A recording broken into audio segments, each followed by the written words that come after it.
theyeshiva.net.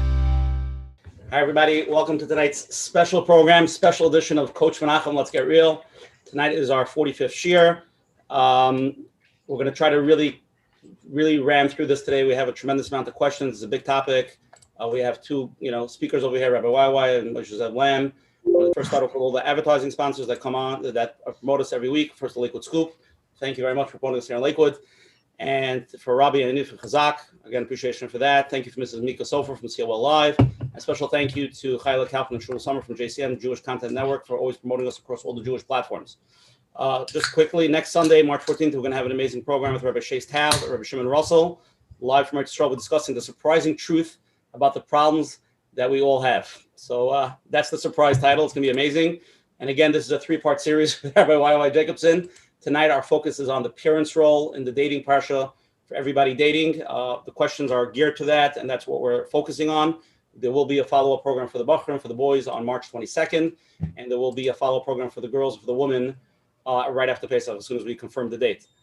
I just mentioned Coach Menachem Show is collaborating with OK Clarity, the Jewish greater health and wellness Jewish community around the globe. OK Clarity is the online platform for mental health support in the Jewish community. On their platform, you can find the best therapists, coaches, nutritionists, engage in forums, and stay inspired.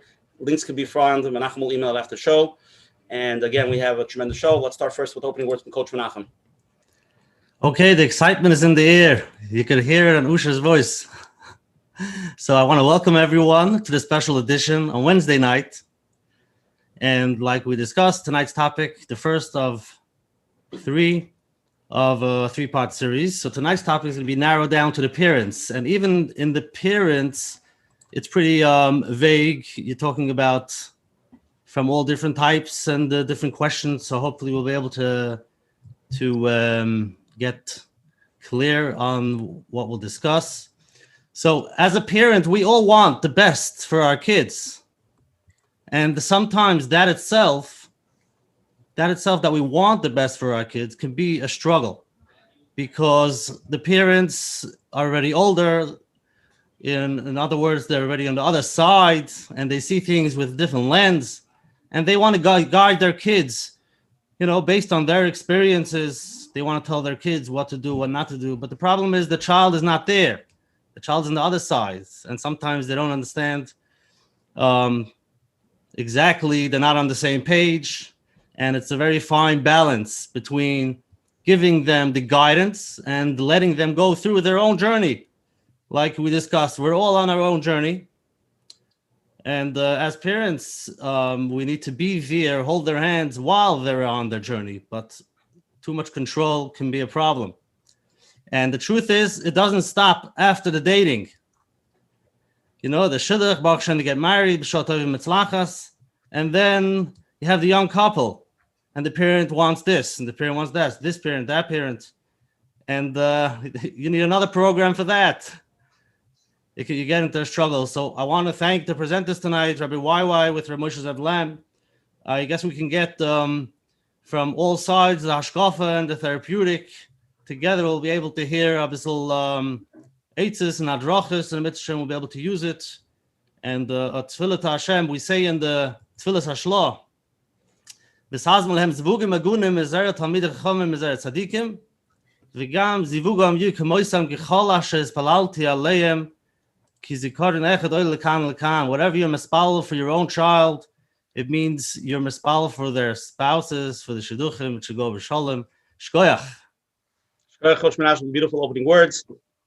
Coach Menachem just finished the shidduch parsha. His daughter's engaged. Rabbi YY is making chasana soon, so he's really in the parsha. Okay, let's first start with thanking our corporate sponsors for the series. Ocean Breeze Cleaning. It's a very good friend of mine, Moshe Feldman. He lives on Open Vine in Lakewood. He does power washing and cleaning. Give him a call. He's a very sweet guy. His number is 732-276-5668. Again, that's 732-276-5668. Ocean Breeze Cleaning. Our other corporate sponsors, Rabbi Ari Klein from Klein's Kosher Ice Cream. As we said last year, Rabbi YY, all Jewish memories or trauma always started with a good Klein's ice cream bar. So simply the best kosher ice cream in the world. Shkoyach Rabbi for always promoting Rabbi YY and pushing it. We really appreciate it. Again, just a lot of people came since we started. So again, I want to overview. This is a three-part series that we're starting now on dating. Tonight's focus will be on the parents' role in the shidduchim. The questions and everything should be geared towards that. That's what we're focusing on. There'll be follow-up for the boys and for the men and for the ladies, another shiur. Let's really try to focus on that. Rabbi YY felt this is an important topic. Actually, he reached out to me and said, let's do this. Let's really do this. And he brought on this top therapist, Moshe Zev Lamm, Rabbi Lamm from Muncie, one of the professionals in the marriage world, to give us the therapeutic point of view, to bounce things around. And again, a lot of questions came in. We're going to try to cover a lot of ground. And we're going to try to, people, again, it's supposed to be an interactive program. If you have any questions, we'll get to that. Please ask. This is why the program is created, so people could ask the questions. Let's start up with opening statement from Moshe Zev Lamm. The floor is yours. Okay, hello everybody. Coach Menachem, Rabbi YY, thank you so much for having me here. It's a schus for me to be here on multiple levels. First of all, just to talk about this topic. This is such an important topic, and I really appreciate being invited to talk about this topic. Second, just being part of this. This is not a Zoom share. This program is a phenomena, and it's just a schus to be part of the phenomena. You've created a phenomena, and I'm thrilled to be a part of it. And third, it's a schus. It's humbling and it's exciting to be sharing a podium with the Rabbi YY. So once Rabbi YY is here, I know a lot of people are going to be watching, so I guess that's a good thing. So let's get started. What I want to do is, we're going to be talking, you mentioned, Coach Menachem, you mentioned Eitzos and Adrachos. And I guess that's what tonight is going to be a lot of questions and answers and Eitzos and Adrachos about this thing called dating. What I'd like to do is define this thing called dating. That's just what I want to do in the opening remark. What is dating? What is that? And if we don't understand what dating is, and what it is and what it's not, if we don't understand what dating is, we have misguided expectations, and it's not going to end well. If I have a toaster, the kind that you put 2 slices of bread in and push it down, and I think that this is meant to broil a steak, and I put a steak in, it's not going to end well, and I'm going to go around complaining that the toaster doesn't work and steaks are horrible. If we don't understand what dating is, I'm going to walk around saying dating doesn't work and marriages are terrible. I need to understand what dating is and what dating is not. So now, if you'd ask somebody, what's the point of dating? What is dating? The partial answer is, dating is that thing that we do to make sure that I know who I'm marrying. Okay, I need to know this person that I'm marrying. Why? It makes sense. How can I marry somebody without knowing them? Okay, so let's assume that's what dating is. Now, let me ask you a question, or let me say this as a statement, not as a question. The vast majority of what you will learn about your spouse in your lifetime, you will learn after the wedding. Go ask any 90-year-old who's been married for 70 years, how much of what they know today about their spouse did they know when they walked down the aisle to the chuppah? If they answer anything more than 1%, I would be surprised. The vast majority of what you're going to know about your spouse, you're going to know about them, you're going to learn about them after the wedding. So let's go back and revisit that statement. Dating is this thing that we do to make sure that I know who I'm marrying, If that's what I think dating is, I got it wrong. Obviously that's not what dating is. So what is this? So is dating broken? Like what is this? And once you understand that the vast majority, so I'm going to offer somewhat of a definition of dating. I haven't worked it out completely, but one thing I know for sure, it's not that thing that we do to make sure I know who I'm marrying, because it doesn't. It's not. I'm going to put forward a possible, the beginning of a conversation of what dating is.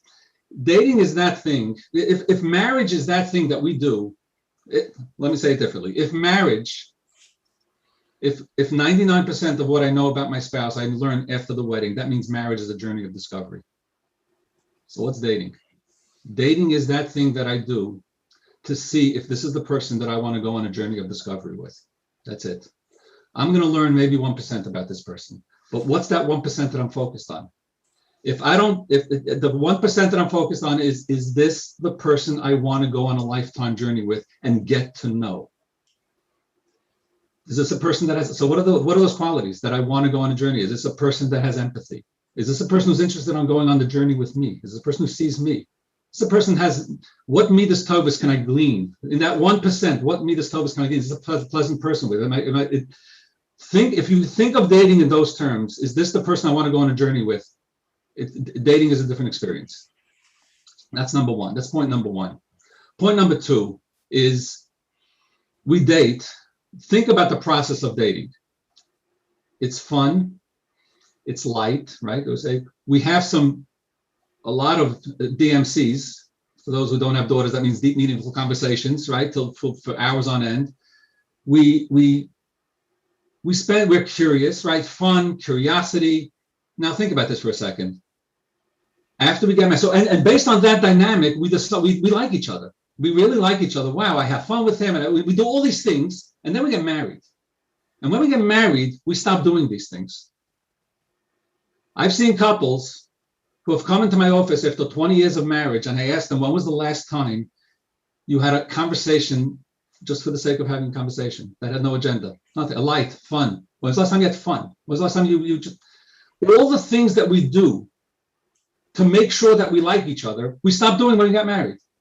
If you're educating your children about dating, you have to educate them that whatever they're doing on the dates, they have to keep doing for the rest of their life. Dating is the beginning of a process that has to start a lifetime. That's number two. The last point I want to make about dating is, this is on a personal note. I'm going to say the first 2 points, I was introduced as a couples therapist. I was introduced as the professional part of this, of the duo, right? But for the next 2 minutes, I'm not going to be the professional. For the next 2 minutes, I want to be a father who has, Baruch Hashem, been zeichen to do many shidduchim.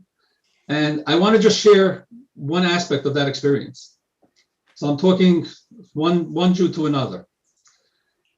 There are many areas in life where one of the challenges of being a Jew is not to say koichi v'yetzim yadi, right? This is, we try to, it's all the Rabbi Shalom. The world is an illusion. It looks like we're in control, but we have to say it's not koichi v'yetzim yadi. There's one area that I have found that it is so clear that I have no control. It is so clear that is the Yad Hashem, and that's dating, that's shidduchim. It's an area that is just the things that I've seen. I'm just saying this as on a personal level. The things that I've seen, both personally and at the professional level also. The things that have come into my office in terms of shidduchim. There is no. I don't think there's an area in life where the Yad Hashem is more manifest. And it's if you really look at what's going on, it's very hard to say koichi v'yetzim yadi. There's no illusion. It's there. The Yad Hashem is all over the place. We control nothing. And if that's the case, what are we doing here for the next hour? What are the Q&A? I mean, what are we doing? And so I think it becomes obvious that we're doing hishtadlus. We have an achrayus to do the right hishtadlus. We cannot be negligent. The Rebbeinu Shalom wants us to do. And everything we're discussing here tonight is about that hishtadlus, but it's not about controlling a process. And there are two things that come out of, if I look at it as not controlling a process, if I look at it, this is just the hishtadlus. Two things happen. Number one, if I back off and say I am not in control of dating, two I think very profound things happen in terms of a family, in terms of raising a family, in terms of children, in terms of our connection with our children. If my child is 5 years old and I know that the shidduch that I'm going to be making in 15 years, I do not control, then every single decision I make for this 5-year-old child will be about this 5-year-old child. If I'm worried about shidduchim, then literally from the age of 1, I will be thinking about shidduchim. And we end up sometimes raising a shidduch instead of raising a child. If I know that shidduchim, because Baruch Hu is mezavig zivugim, I will look at my child as a child. What's going to be with shidduchim? If I send him to this yeshiva, what's going to be with shidduchim? If I make that decision in his life, what's going to be with shidduchim? I don't know. But I need to make a decision based on this child. That's number one. And the second thing that comes out of giving up control is when you go into the dating process, if it's about control, then it's about anxiety, it's about frustration, it's about anger, it's about friction. It's about me, my child and me. There's this, if it's about hishtadlus, if I realize we're not in control here, and if I tell that to my child also, we're not in control, we're going to do our best. What happens is the dating process can become a really, really powerful bond between a parent and a child. The discussions can be calm. There's a menuchas nefesh that sets in. That's dating. Thank you, Rabbi Lamm. Beautiful opening. And now we're in a rush tonight. Now let's slow it down, but we're in a rush. We have a tremendous amount of questions. People are texting nonstop questions, Rabbi YY. Right? We're going to finish tonight at 3:00, you said, right? It's for me an honor to introduce Rabbi YY Jacobson. I'm not going to even do the bio. Go. Thank you so much. Thank you, my dear friend, Reb Usher. Thank you, my dear friend, Coach Menachem. Thank you so much to Rabbi Moshe Zev Lamm, one of the great and celebrated therapists here in our community in Rockland County. And thank you to the hundreds and hundreds or thousands, and maybe couples listening, hundreds or thousands of people gracing us here this evening with your presence.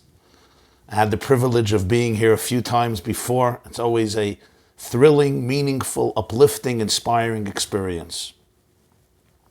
Let me tell you why I reached out to my dear friend Reb Usher and Coach Menachem and asked them to host this program, and why I'm speaking to you this evening. It's an important disclaimer. I'm not a therapist, I'm not a psychiatrist, I'm not a psychologist, I'm not a coach, I'm not a social worker.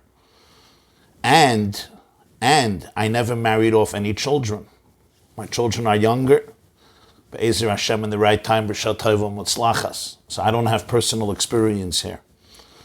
So I speak to you tonight, not as a professional, guiding people professionally in the dating processes or parents, as a therapist, or as somebody who experienced it, but rather from my years of traveling and interacting with individuals and communities all across the globe, I see how much pain, confusion, uncertainty there is around the topic of dating, relationships, engagements, marriage, intimacy, dysfunctional homes, traumas that we bring into our marriage, red flags that we ignored,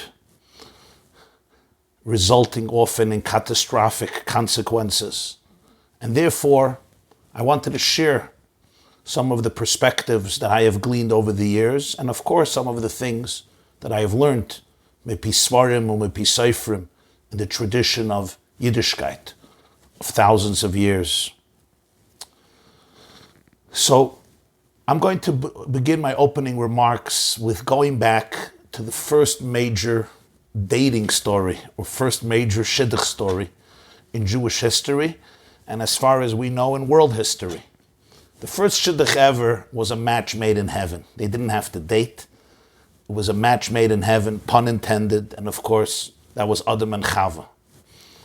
But the first shidduch that we learn about, where there was a lot of wheeling and dealing and a lot of negotiation and a lot of problems and a lot of setbacks and a lot of failures and a crisis, and it almost never happened, and it was not simple at all, is that one shidduch from which we, every one of us, comes from. The shidduch between Yitzchak and Rivka. In fact, it's the longest parsha in Torah. I don't know if you know this. Parshas Chayesara, the entire chapter 24, 67 psukim, dedicated to the story of a date. And I say this explicitly because if you read the story, 66 psukim don't deal with the marriage. 66 psukim deal with the preparations for the marriage. The last pasuk, the 67th pasuk, says they got married. Yitzchak married Rivka. He brought her to the tent of Sarah, his mother. He married her, he loved her, and he was comforted. He found comfort after the death of his mother, Sarah. But 66 psukim are about Avraham summoning his servant and dispatching him on a mission to go find a girl, making him swear, giving him the conditions and telling him what not to do. Eliezer taking the journey, coming to the place, standing at the well, davening to Hashem, creating a sign how he's going to know who's the right girl for Yitzchak, meeting her, speaking to her, going to her home, repeating the whole story to her parents and brother, back and forth, sleeping the night, negotiating with them, they're in, they're out, speaking to her, taking her back. And I ask you a question. The main point of the story is the marriage. That's one pasuk. 66 psukim is about getting to that point, that destination. What does this teach us? What I want to share with you is two powerful lessons. Lesson number one. Avram Avinu had a boy at the age of 100. His wife, 90. They waited their entire life for this son. Avram knew, if I knew it, he knew it, that the wife that his son is going to marry is maybe the most consequential decision he's going to make in his life. She's going to be the matriarch, the exclusive singular matriarch of God's people. He didn't have other sons. Ki b'Yitzchak yikari l'chazar. He had another son. But the Messiah, the tradition, the genealogy of Judaism goes through Yitzchak. His wife is going to be the mother of Klal Yisrael. Maybe Avram should have gone himself and find a wife for Yitzchak. He did not. He sent Eliezer, his servant, and he trusted him. He gave him and he empowered him with this mission. You choose the right girl for my boy. Why didn't Avram do it himself?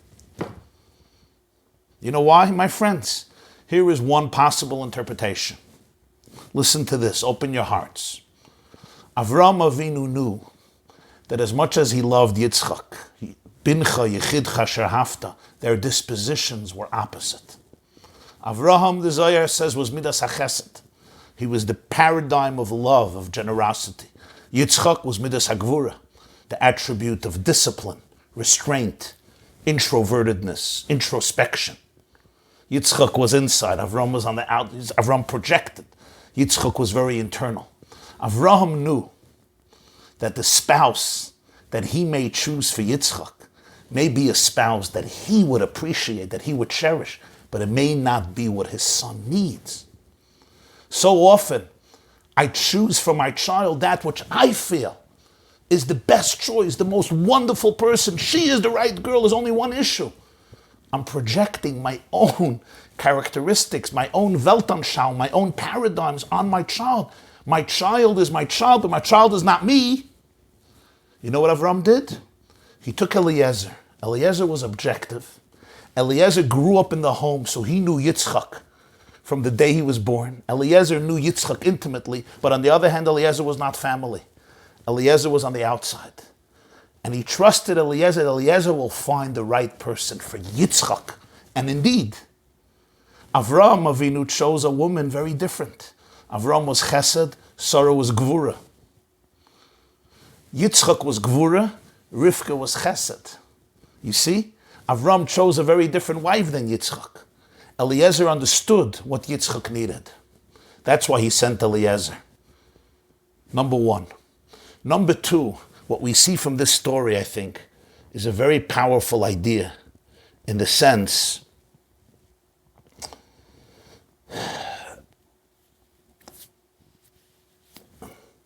that the Torah doesn't just say, let's jump into this wedding. There is respect, 66 verses for the preparation. It takes time.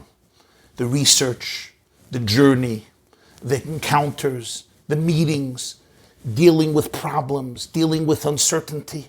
Don't dismiss it. Don't disregard it. Don't denigrate it. Don't try to skip it. Don't get frustrated by it. The shidduch from which we all come from, 66 verses the Torah dedicates to it, and only one verse for the marriage, even though the marriage is the ultimate raison d'etre. Number two, what we learn from this is, often we look at the time of dating, the time that we're not married yet, as some not real life. It's not living. There's nothing significant about this time. It's just frustrating time. It's like the time in the airport. It's the time on the security line. It's when you're stuck in traffic. Nobody looks at the time you spend in the airport, especially when your plane is delayed and the security line is 2 hours, especially during COVID, for those of you who are flying. Nobody looks at that time as the time when you're alive. That's the time when you're semi-dead. You wish you can afford your private plane, and for $40,000 you could fly on your own without the airport. That's what you wish. Some of us look at the whole dating scene, the whole dating process. My children have to get married, one date, another date, another date, another date. It's almost like there's no life. Let's get it done, let's get married, go to the wedding, God willing, build a family. That's where life begins. The Torah says, no. God's blueprint for life dedicates one verse to the wedding, 66 verses to the preparations. Because the journey towards your destination is also meaningful and inspiring. Life doesn't only happen tomorrow when I settle down. Life is happening right now. Every moment is meaningful. Every encounter, every experience, and even every setback is part of the mission and the journey of your soul, allowing you to maximize your potentials and fulfill the purpose for which your soul came down into the world. If I can end by a quote of Winston Churchill, I heard this from the late Rabbi Jonathan Sacks. Somebody asked him if he ever experienced failure in his life. Somebody asked Rabbi Sacks, did you ever fail? Because he was such a celebrity and so successful and world-renowned. Sadly, he was taken from us this year, Shabbos Vayera, 20 Chav Cheshvan. So Rabbi Sacks started to laugh. He said, failure? Have I ever failed? I'm asking myself, have I ever really reached real success? And he said, my greatest definition for success is one that comes from Winston Churchill. Churchill said, the definition of success is moving from failure to failure without losing your enthusiasm. It's a profound idea. We all want to be successful, but part of success is I learn from mistakes, I stumble, I fail. Not everything is successful, but I realize that every failure is a catalyst and a springboard for awareness, for education, for rejuvenation. So I hope that each of us can glean wisdom from that story with Eliezer. Learn it. As I told you, the longest parsha, the Gemara, Chazal say, Yafas Sichasan Shalavdei Avos. Most halachas are given a word, a sentence, maybe a pasuk. And here you have 67 psukim, because it really contains many powerful secrets for life. Rabbi YY, wow, what opening. Okay, tremendous amount of questions came in. I just want to tell you, Rabbi YY, your sound and voice is a little off. I don't know if you're plugged in or not. If you could plug in, it would be great, if possible. We got a tremendous amount of questions. We're gonna try to navigate through them. Again, anybody who's on tonight, please turn on your camera. You have, Rabbi YY here. You have the top therapist, Moshe Zev Lamm. This is an opportunity to ask. It's interactive. Feel comfortable. I'm going to start off with a few that came in just to get everybody warmed up. But anybody wants to ask a question, please text me, Usher Parnes, on the chat, and we'll let you know. First question, okay? We'll start from both of you. Rabbi Lamm, you go first, and then Rabbi YY. My daughter is 19. She's my oldest child. I am new in the shidduchim world. What first steps would you advise me?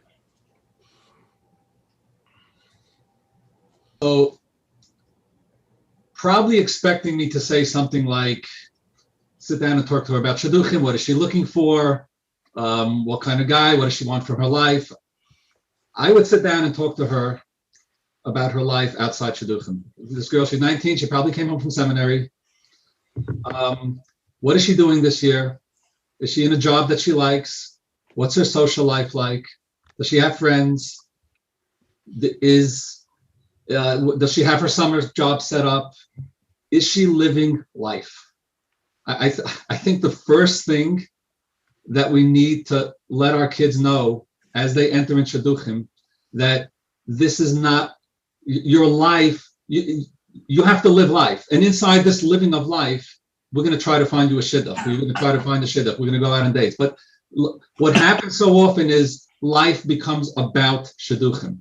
So yeah, you have to sit down and talk about shidduchim. But the question, I think, was, what's the first thing I should do? First thing you should do is make sure that she will have a beautiful year, whether she finds a shidduch this year, whether she doesn't find a shidduch this year. And next year should also be a beautiful year, whether she finds a shidduch next year or she doesn't find a beautiful shidduch next year. Make sure your kids at 19, 20, 21 are living beautiful, productive, meaningful lives, and they're not just sitting in the waiting room waiting for a shidduch. That's the first thing. Great. Go to the next question. Great answer. Okay, the next question. These are all basic. We're starting with basics over here. My son went out a few times with a sweet girl. He can't decide if he's happy. What role should parents play in this? Should we wait till he decides, or how much should we butt in? Moshe Zev. You're always supposed to butt in. What kind of question is that?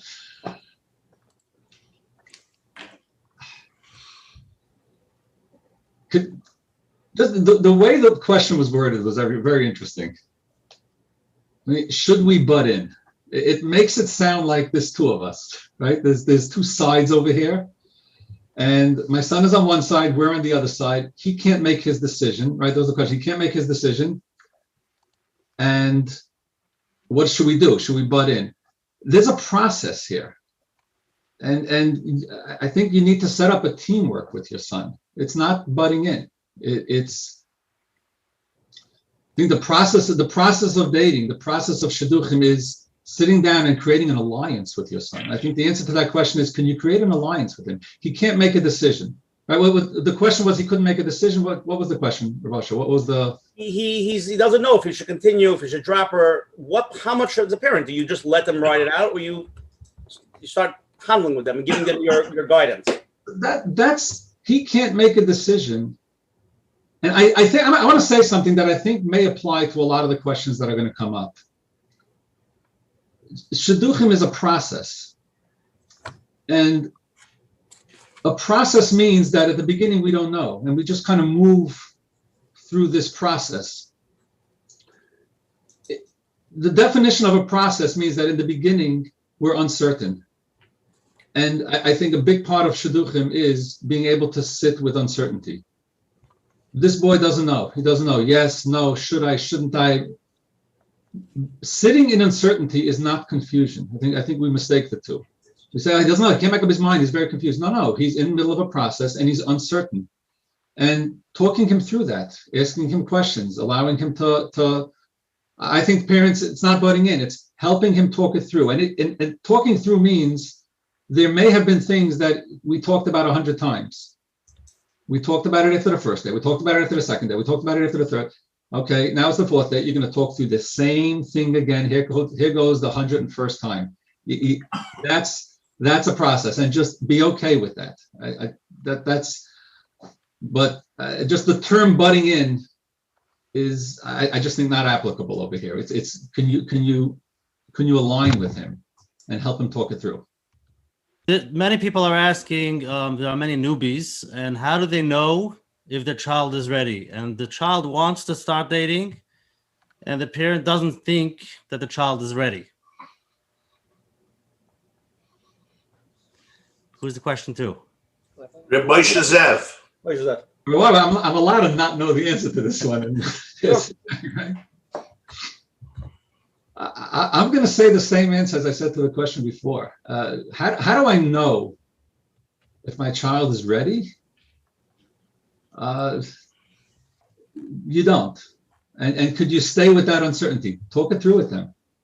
My child thinks they are ready. Sometimes the child thinks they're ready. The parent thinks they're not ready. The parent thinks they're ready. The child thinks they're not ready. I'm going to resist the temptation now to go through a checklist of what's called ready for shidduchim. I think those checklists are out there. Maturity and midos and is he ready to be responsible in life? If my child feels he's not ready, if my child is ready, and I feel he's not ready, I need to sit down and have a conversation. What is it? What are his expectations or her expectations of marriage? What are the and again, I sound like a broken record over here, but trying to bring this back into a joint venture. Right? I think my child's not ready. He thinks he's ready. She thinks she's ready. I think she's not ready. We have machlekes. No, don't. We take it away from machlekes and let's sit down and talk this through.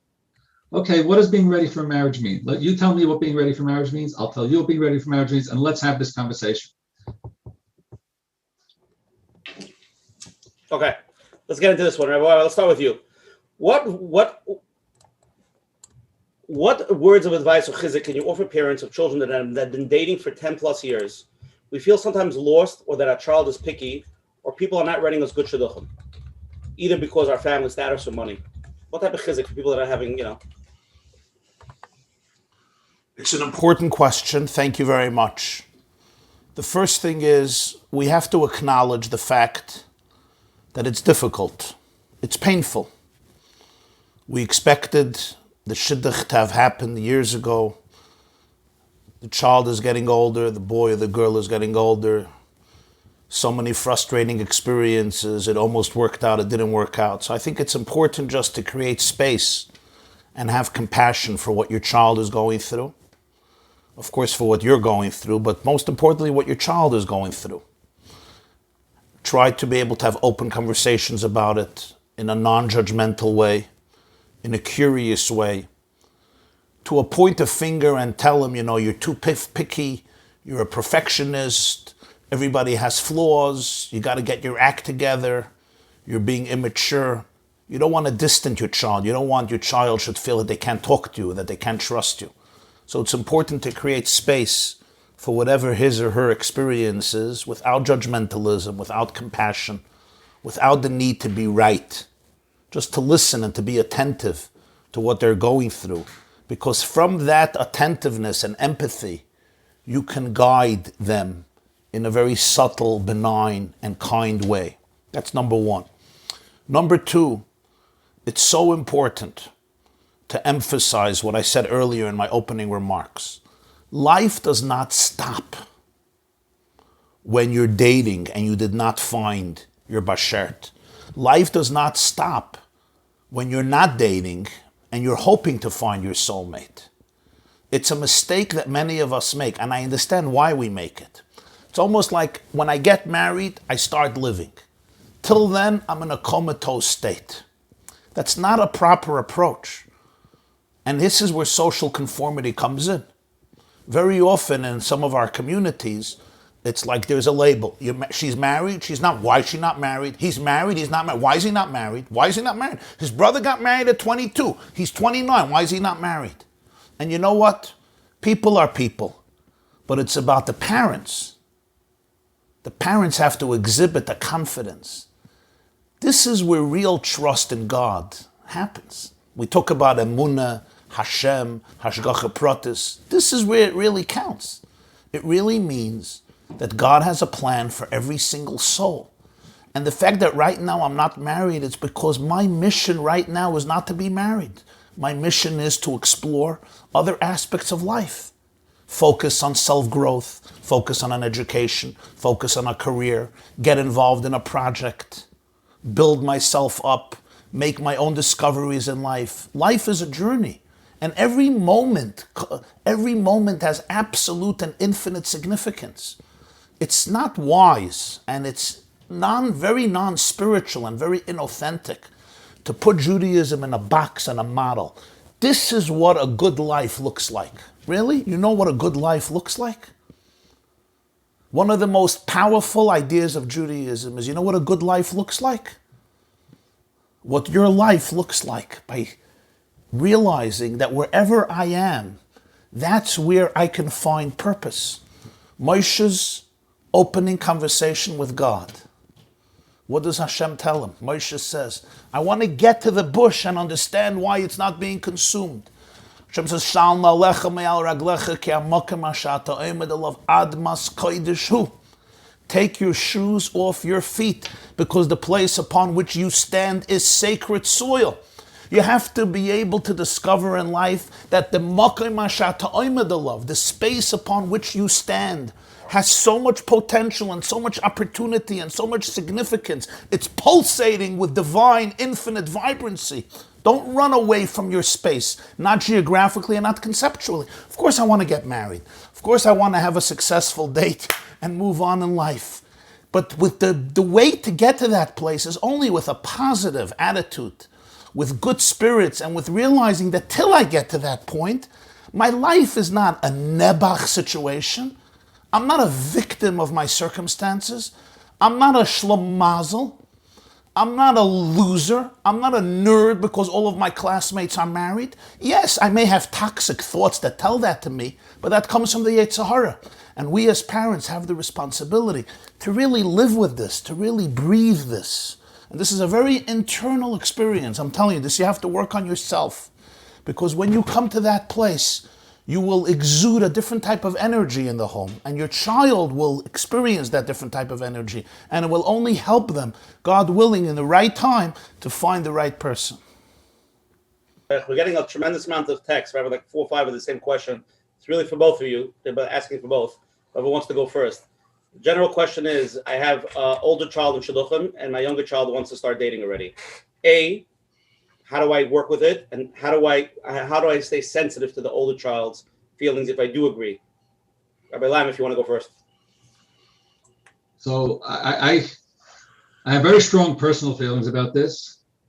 I know that there are certain minhagim in certain families. Certain families have certain hakpadas, and I don't want to get involved in that because I don't know inyanim. I don't know the hashkafa aspects of any of this. But I could tell you from what I've seen personally, what I've seen professionally, how much pain has been caused by people waiting. 20, 21, 22, 23, and people waiting around, and then there's a backup, and then there are 3 siblings waiting. I think the idea of waiting, I've just seen too much pain caused by waiting. But again, I'm not getting into the hashkafa parts of it. In terms of the older sibling, I think there should be a conversation between the siblings. With the parents sometimes, without the parents sometimes. The parents should sit down with the older sibling, talk to the older sibling about it. And what we're trying to create is empathy between the siblings and understanding between the siblings. This older sibling needs to have empathy for what the younger siblings are going through. The younger siblings need to have empathy for what the older sibling is going through. And having this be an open discussion is the best way to handle it. It's not the elephant in the room the big elephant in the room that nobody talks about. It's something that we talk about. We talk about the pain. We talk about and it's really painful for a 28-year-old to see their 23-year-old sibling get married is beyond painful. And then it becomes even more painful when everybody walks over to them at the chasana and says, Menachem bayu. It's beyond painful. So I think to deal with this pain, it's bringing the family together, and it needs to be openly talked about between the siblings and between the parents and the siblings. But I wouldn't wait. Rabbi YY? Beautiful. Very well said, Rabbi Moshe Zev. Mr. Lamm, thank you.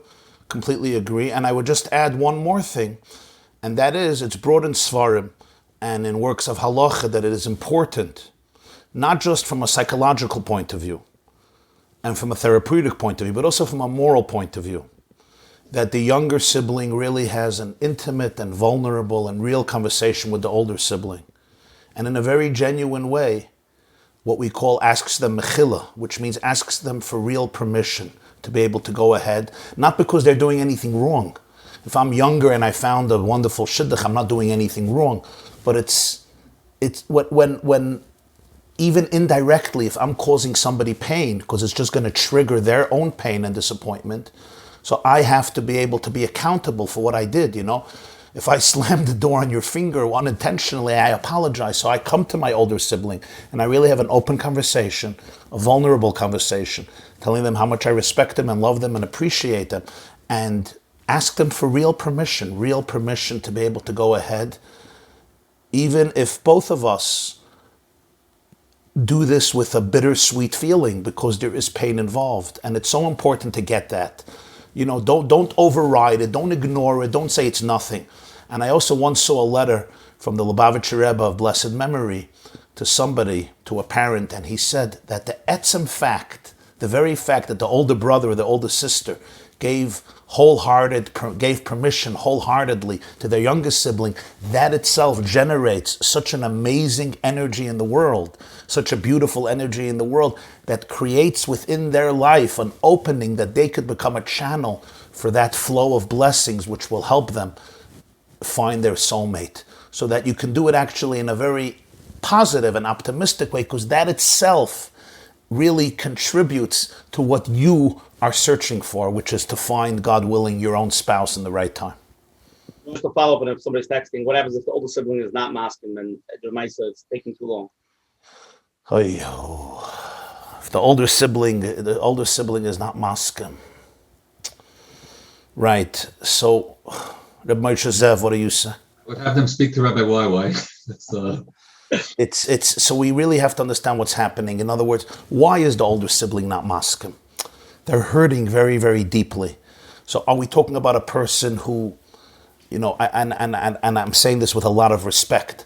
Sometimes a person is dealing with a certain type of illness, a certain type of challenge in the way they look at life. They may not be living in reality. They may be living in a delusional world, and you have to be sensitive to that. That's a whole different scenario, different situation. If it's not that situation, we really want to find out why is the older sibling not agreeing? What is the pain that's sitting in them? And it has to be addressed. I think it's important to address it. You find either a top therapist or a top psychiatrist or a top rabbi, a real expert, a real person with empathy and wise understanding in this sugya, to be able to address this with this older sibling and hopefully reach some reconciliation. We have is Moshe Zev wants to add something. I want to add one thing to that. Sometimes, like, if the conversation is, sometimes the younger sibling will say, "Okay, if you're makbid, I'm okay to wait. Let's wait a year." And sometimes the younger sibling really, really wants to start dating. Sometimes the younger sibling is begging to start dating, and the older sibling says no. And just to go back to that, I don't. You're in a situation where one person. There's so much pain here, so it's so painful for me to even say this. But the brutal reality is, you have one person causing so much pain to another person, holding back a person from living their life, from beginning their life, and it's not so pashut. And the older sibling needs to be talked to and needs to be helped through this process. And if nothing else helps, I'm not sure that one person has the right to hold back somebody else from living their life. Okay. The next question is, I got amazing information about this boy from literally every single person I asked. But right before we're about to say yes, one of his teachers gave terrible information and said that he was not a Yerush Shamayim. What do we do? I could just answer from common sense. I would do a little more research. Where is this coming from? What is this teacher talking about? Can he have an open conversation with me? Is this one story that happened? Is this an ongoing pattern? What does this teacher know that nobody else knows? Is this teacher really reliable and trustworthy? Is this a story that happened many years ago and a boy stumbled and failed like I think most of us do, besides a few tzaddikim out there? So I think we just have to, it's important when you hear a piece of information, you don't have to ignore it. You don't have to dismiss it. Sometimes it may be an opening, maybe opening a vista to something that's important. But I don't think we should just run away from it. It may turn out to be not very significant or significant. I think we just have to investigate more. I agree with everything Rabbi YY said. It just means another round of investigation. I think it's important to add that the achrayus, to say yes to a shidduch, is a huge achrayus. Am I sure I want to say yes?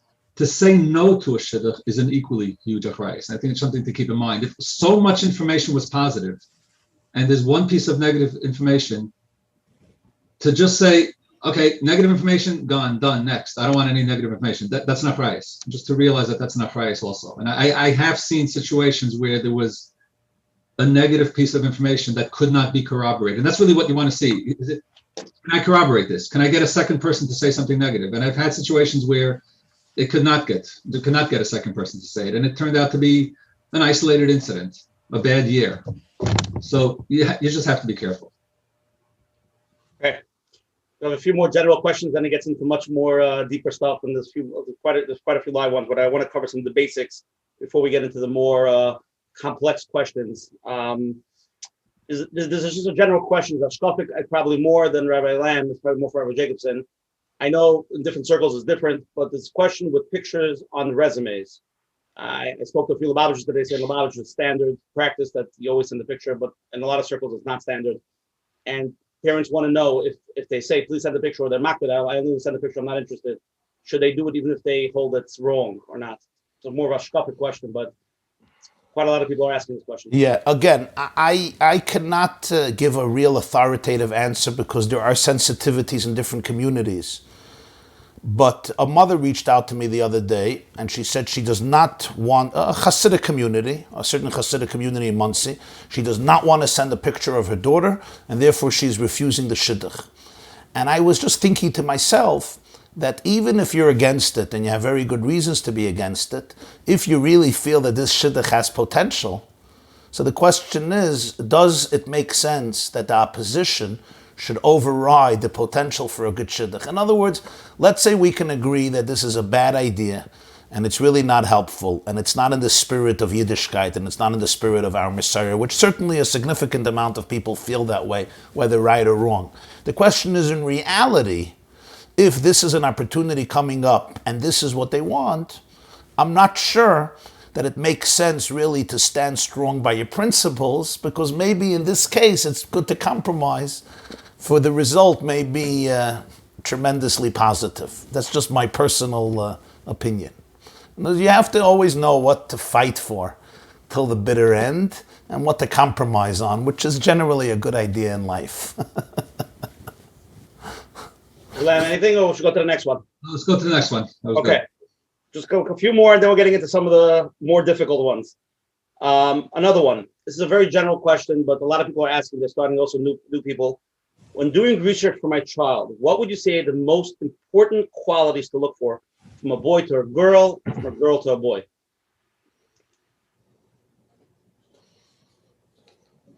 Rabbi Lamm. What are the most important qualities? My hesitation is, shidduchim is not a checklist, and people, if all the checks are there, then let's go back. Let me just go back one more step. Yeah. Somebody's first child, his first son or his first daughter, completely new to this. What am I looking for? I'm looking. She's pretty. She's rich.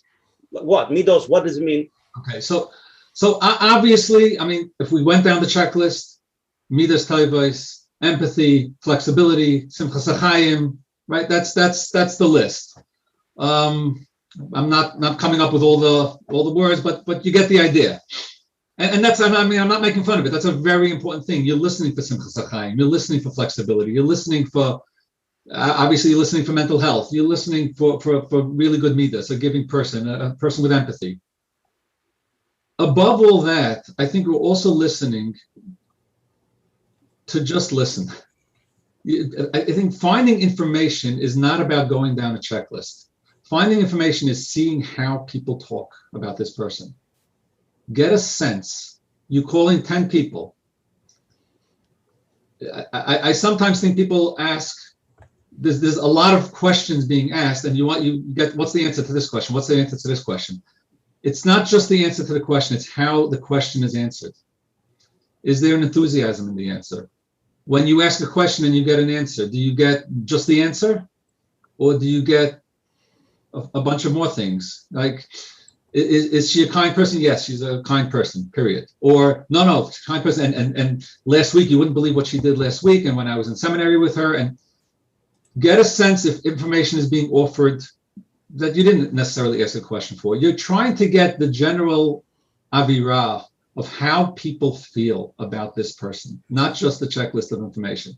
The checklist is important. I'm not belittling the checklist. If it came across as I'm making fun of it at the beginning, I didn't mean to do that. It's just so much attention is put on that we forget to just stand back and say, well, what are people? Do people like this person? What is this? What is the general gut feel that I'm getting as I ask people about information about this person? Rabbi? Agreed. I would just say, I think, based on Moshe Zev's opening remarks, I think it's important going out. What I'm looking for is, am I going to find a person and I'm going to get to know her or him completely? Obviously not. Somebody once said it takes a quarter of a century to begin knowing your spouse. And in some cases, maybe it takes a half a century. But I think it is important to ask myself, or ask yourself this question: is this the person whom I can have a disagreement with, who I want to have a disagreement with? Is this a person who could compromise? Is this a person who is rigid, self-centered, narcissistic? Is this a person who's obsessive, extremely insecure? You want to make sure that you're dealing with a healthy person. And you're dealing with a person that when there are disagreements, when there is crises, when there are challenges, this is a person who's going to stand by you and with you. It's important, you want to be with a person who's not going to be perfect, but you want to make sure that this is a person who's going to be accountable. We're not looking for perfection, we're looking for accountability. This is a person who's going to be present. This is a person, as Rabbi Moshe Zev said, who's empathetic, who will listen to you. Obviously, midas tovus, kindness is so important. Yireh Shamayim means you share values. There are authentic values. What type of home you want to build, what type of family you want to create, what type of ambiance you want to live in. What are you both ready to fight for, sacrifice for? What are your real values? You want to share that as well. And then, of course, there is the very individual thing, where really every person ultimately knows what gets their soul excited. And that's very unique. In the Gemara's terminology, it's, why did you choose your spouse? You'll say, well, my spouse is an unbelievable person. There are other unbelievable people. My spouse is also unbelievable. And the real answer is, it's something that you can't articulate. It's called the baskel. Because my neshama heard the baskel, your neshama heard a different baskel. So we have to respect that there's something that makes one soul sing in a way that doesn't make another soul sing, and conversely. Beautiful. I have a few more basics, but let's take a live question now, and then we'll get to that, and then we'll get into the crux. You're on. Yeah, hi. What does someone do when the mother is taking care of the shidduchim? That's the choice between the parents. And the husband, the father, still wants to know what's going on. And since the child is confiding in the mother, there's like this barrier that the child isn't revealing to the father. It doesn't mean that there's not necessarily a good relationship, bad relationship, but since it's shidduchim, the child is not revealing, so the father in this case feels out of the loop.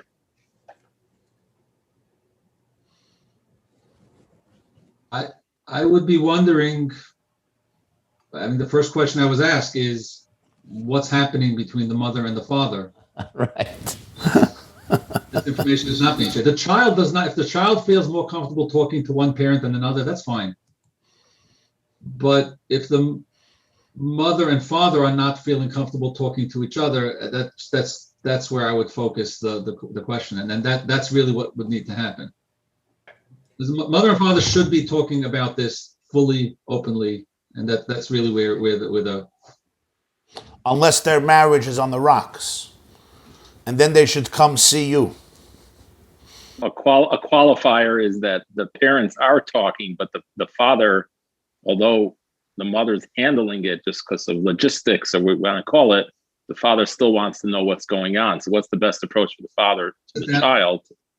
Mother and father need to sit down for a couple of hours and schmooze it through, maybe every day.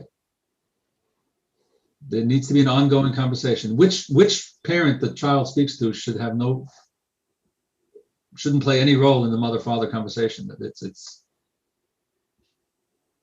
okay. How do we help our kids with rejection? They're going out 2-3 times, and Baruch Hashem, they're happy, they're excited, and they're looking forward.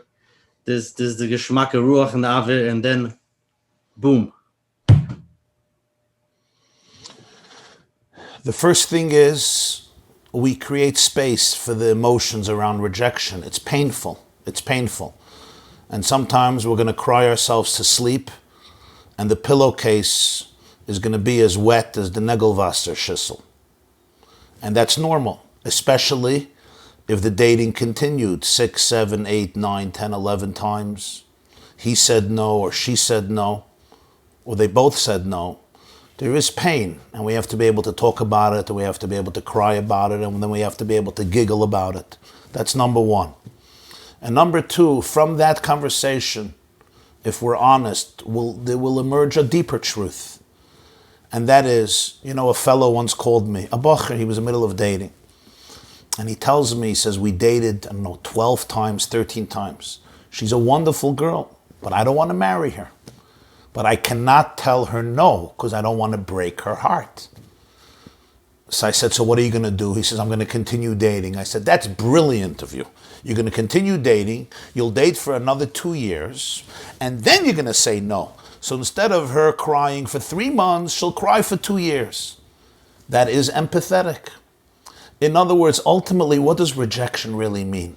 Rejection really means that God saved you from a shidduch with somebody who's not crazy about you. So yes, it's painful, but let's go one step deeper. Rejection is the greatest kindness. You wanted to get married and then a year later figure out that your husband is not interested in you.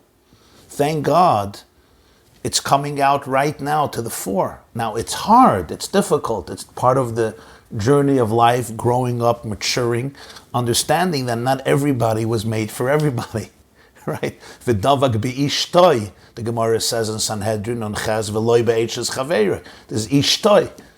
Not everybody is made. So we acknowledge the pain, we feel the pain, and then from that we realize that actually this is the very journey of life. I have to know that I am a person and I'm searching for my soulmate. And obviously this is not the right person. I just want to add to that using the word rejection doesn't really capture what's happening over here. Because I don't think people sometimes don't realize the pain, the enormity of the pain. Rejection is I'm a salesman and I knock on somebody's door and they slam the door in my face. When somebody is dating 7 or 8 times, the reason why we don't realize the intensity of what happened is because there was nothing there. There was nothing that was created. If somebody's married and then gets divorced, okay, we understand there was something there and it was lost. But there was something there. When somebody is dating 5, 6, 7, 8 times, there's dreams. There's a whole world that they've built in their mind, and now that world is lost. So the proper word is not rejection. The proper word is grief. And to really help your child through this, you really need it's real. You really need to help them through grief. I mean, I've walked with people through this process, and it's like somebody died. It's almost at that level, because there's a whole dream that in their mind they already planned out the next 50 years of their life, and now it's lost. And it's grief counseling when you work with somebody who went through that, and the parents need to understand this could be what my child is going through. Okay, here we go. Starts getting very Levitic. Whoever wants to answer first. Maybe Rabbi Lamm should go first for this one. I have a child in Shidduchim now who's not going about things the way the rest of my children did. A little bit more modern than the rest of our family, based on where they are. He's a great boy. We're very close to him. Yet now it comes time for Shidduchim. He's looking for girls and things that we don't approve of and we're not used to. How do we go about supporting him and being there for him when he's dating somebody that we would never say yes to? So as parents, we think that Shidduchim is a journey for our children. We're helping our children go off on a journey. The truth is, Shidduchim is a journey for ourselves as parents. And there's so much introspection, there's so much that we as parents have to talk to ourselves and work with ourselves when we let our children off, when we help our children into Shidduchim. There's a shift that has to happen as part of that journey of a parent. There's a shift that needs to happen when we take our children into Shidduchim. That shift is up until the age of 18, 19 years old. As a parent, I'm taking my values, my she'ifas, my whole hashkafas hachayim, and imposing it on my child. That's what I'm doing. And nobody sits with a 5-year-old and says, "So, tell me what are your hashkafas?" Or even a 10-year-old. And even at 15, we try to push as much as we can, but there's, and I'm not getting into the chinuch aspect of it, of how much should we push on a 15-year-old or not, but we do. The mitzias is we do. We want our children to be like us, and that's what we are as parents. As soon as our children enter into Shidduchim, we as parents have to make a shift. We have to, if we're going to be there for our children, because at that point, up until now, it was about what I want for this child. It's what I want for this child, what I want for this, my she'ifas, my values, my hadracha. Now it's about what this child is going to want, what this child wants for themselves, because they are going to have to live with this person for the rest of their life, not me. And if I can't read a shidduch to my child, that's something that they want. And we're talking about the child is 20, 21, 22. The chinuch days are over. It's sad. And as a parent, we may have a lot of internal work to do. We may have a lot of grief work to do. We may have a lot of crying to do. There's a lot of stuff that we may have to go through. I'm saying this without I'm not saying to a parent, come on, just get over it and this is what your child wants and move on. No, as a parent, this is extremely, extremely painful, but it's part of our journey as a parent. This child wants something different than I do. How am I going to help this child? If I let go of that responsibility, and I've seen parents do this, I can't. I'm not rating such a shidduch to this child. The child's going to find the shidduch on their own. That's not the outcome you want. So I guess the answer is you need to go on your own internal journey and see how you can help your child. The next level, what if they don't have open communication, the child and the parents, and the child is basically doing things on their own, where they're trying to find shidduchim, and the parent feels that they need to be involved. The child's going rogue. There's part of why the child's going rogue may be because the parents, and I don't want to say this with any judgment on the parents because every situation is different, but it might be, and this is something for parents to look at themselves and to question themselves and maybe speak to the child's therapist / Rebbe or whoever is involved with the child. Is there something that I can do? Or something that I'm not doing that's causing the child not to confide in me? Maybe the child is not confiding because I haven't done this internal work and I'm not making room for my child. But if all else fails, I think the best thing we can do as a parent is to help them find somebody that can work with them.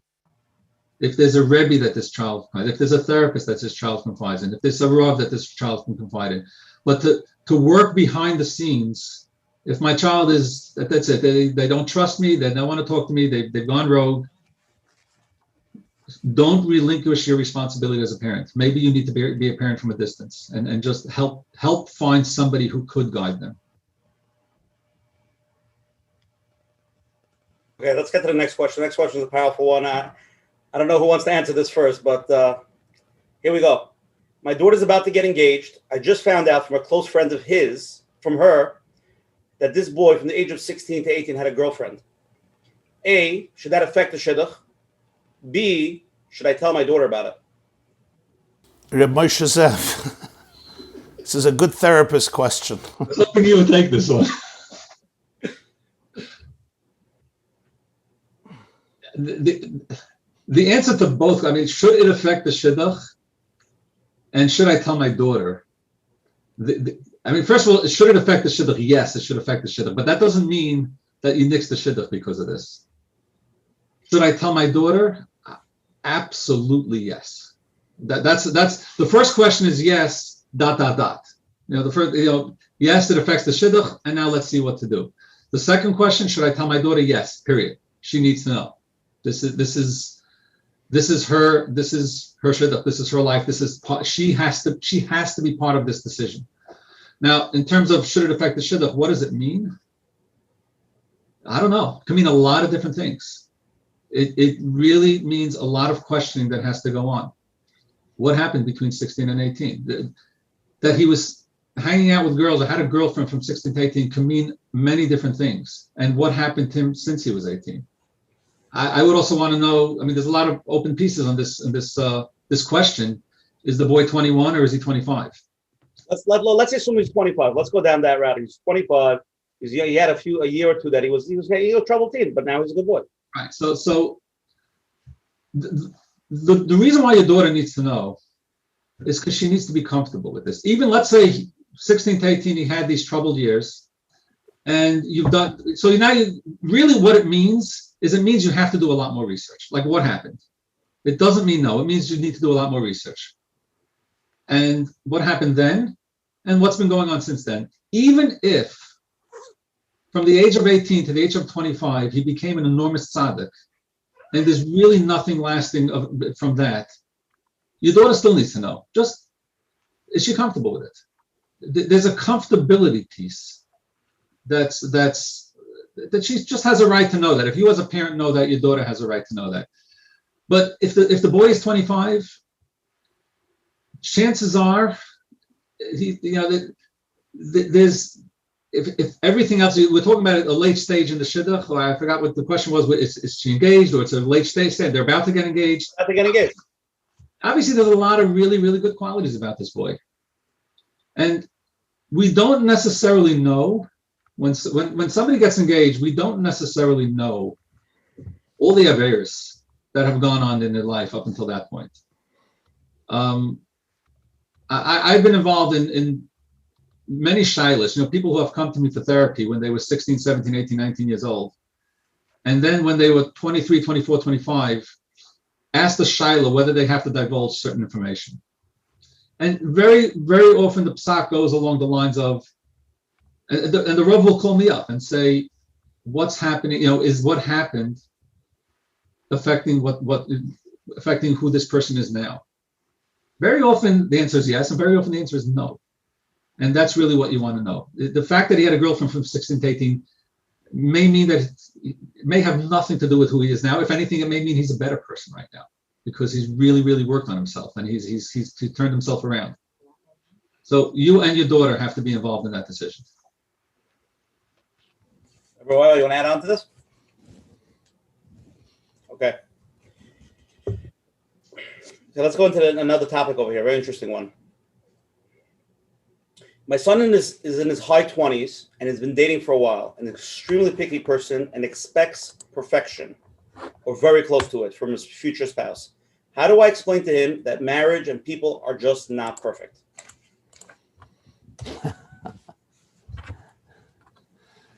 Somebody asked me this question today live. Okay. So I think it's extremely important if you have open communication with your child. I think that is a great blessing.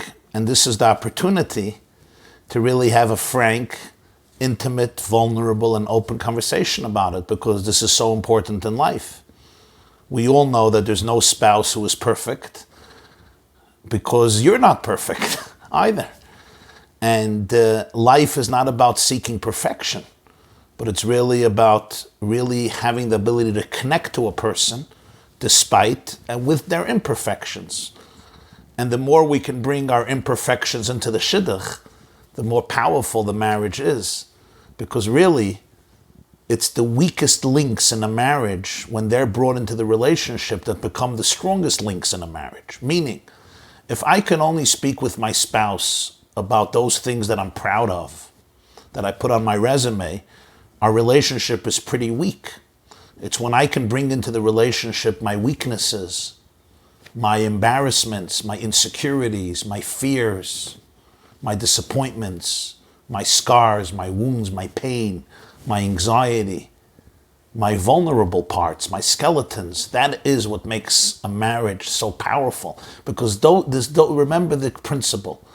Those things, those elements in your life that potentially cause you to drift away from your partner, if you harness them into the relationship, they become the strongest point of the relationship.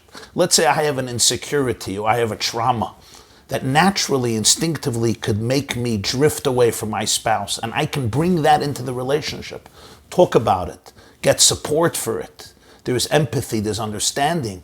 Then that very weakness becomes the deepest catalyst and springboard for the most powerful relationship. If you want the phraseology of Gemara, it's what Rish Lakish said in Masechta Yuma, Daf Pei Vav Amud Beis, that when you do tshuva out of love, your sins become mitzvahs. Those very acts that distanced you from Hashem become those acts that bring you closest to Hashem. That's what life is about. That's what friendship is about. That's what marriage is about. And therefore, I think this is the type of communication we want to have with our children.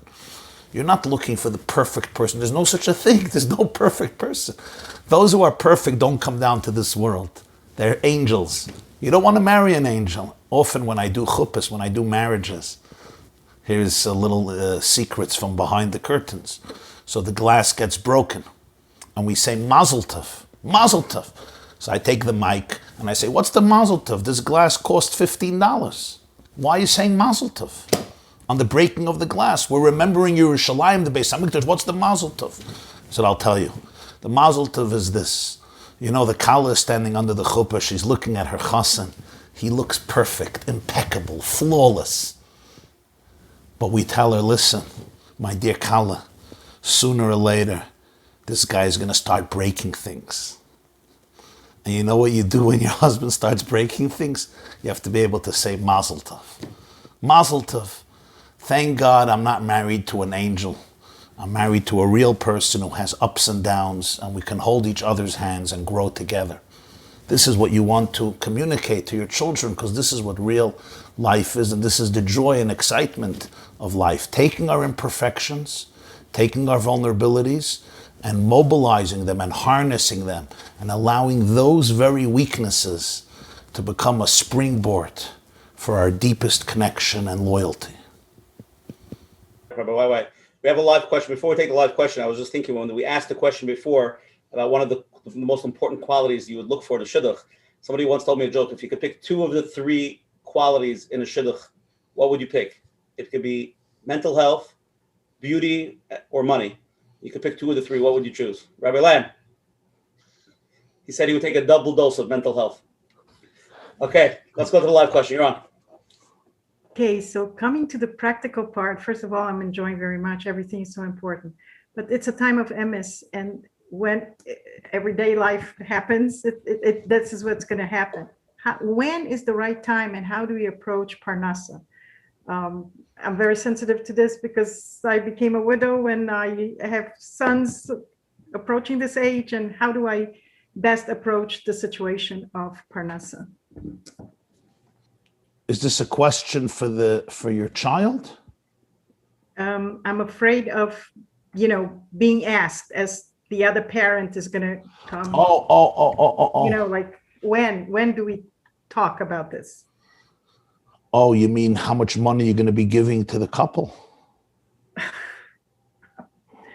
I just don't know how to approach this. Well, if the basis of the relationship is money, then we have a real problem. Exactly. But I don't think money should be the basis of marriage. I mean, if I could tell somebody, you can get a son-in-law or a daughter-in-law who comes one of the richest families in Lakewood or Muncie or Williamsburg or Toronto or Chicago, right? Or Bnei Brak, okay? They're worth $650 million on a bad day. Okay, you have nothing to worry about, the bris, the shalom zacha, the chasana, the vachnach, kailul for life. You could be in kailul for 230 years in the mir. But the guy is obnoxious, rude, self-centered, right? Meshuga. Or you can get somebody who barely has anything, but they're menschlich. What are you going to choose? So money is great, and if somebody has money, amazing, and enjoy the money. But I think if money becomes the basis of a marriage, it's ludicrous. I don't see any sane parent who would turn that into the most important priority of a marriage. We all want money, and money is important, and we all want to support ourselves nicely, but we have to prioritize. No, I didn't mean in that sense. And I just, first of all, it's in Hashem's hand, Parnasa, of course, but to be practical, it's like, what would you be doing? How are you ready to support? Yes, I think it's important to be normal and practical, to do what is, accepted. You don't want to make the chassan or kallah feel that because they come maybe not from a rich family, they can't get what other people get. But on the other hand, there's no need to be ostentatious and to fool on and to copy other people. It's important. We live in a time of integrity, of truth. This Zoom session that Usher and Menachem started, Usher told me it started Lakewood Sunday nights. People started to talk on these forums in ways that they didn't speak about for years. Everything was under the rugs. I think here too, we have to stop with the social conformity and copying other people and making yourself miserable and borrowing money for no reason. I see people investing money in an event that's going to go on for 2.5 hours. Most people who come are not even interested in coming there. For what? For when? Stop living an external life. Stop living lives for other people. You want to do things that are meaningful, that are inspiring, that mean something to the groom and the bride. I think it's important to change our mindset. If there's anything authentic about Judaism, it's about the need to be authentic, the need to be real, and not stop conforming and just mimicking others so that we in our own imagination can feel that we fit in. It's ridiculous what people do to themselves and their children because of that. So yes, be normal, be balanced, but don't worry so much about other people's opinions and perspectives. It's important that the groom and the bride should be celebrating this day in a meaningful way, and sometimes that could mean something very different than what other people do. I recently spoke to a bride, someone from my community, and she told me that what she really wants is a very, very small private event with people who really, really want to be there, and that's going to make her happy.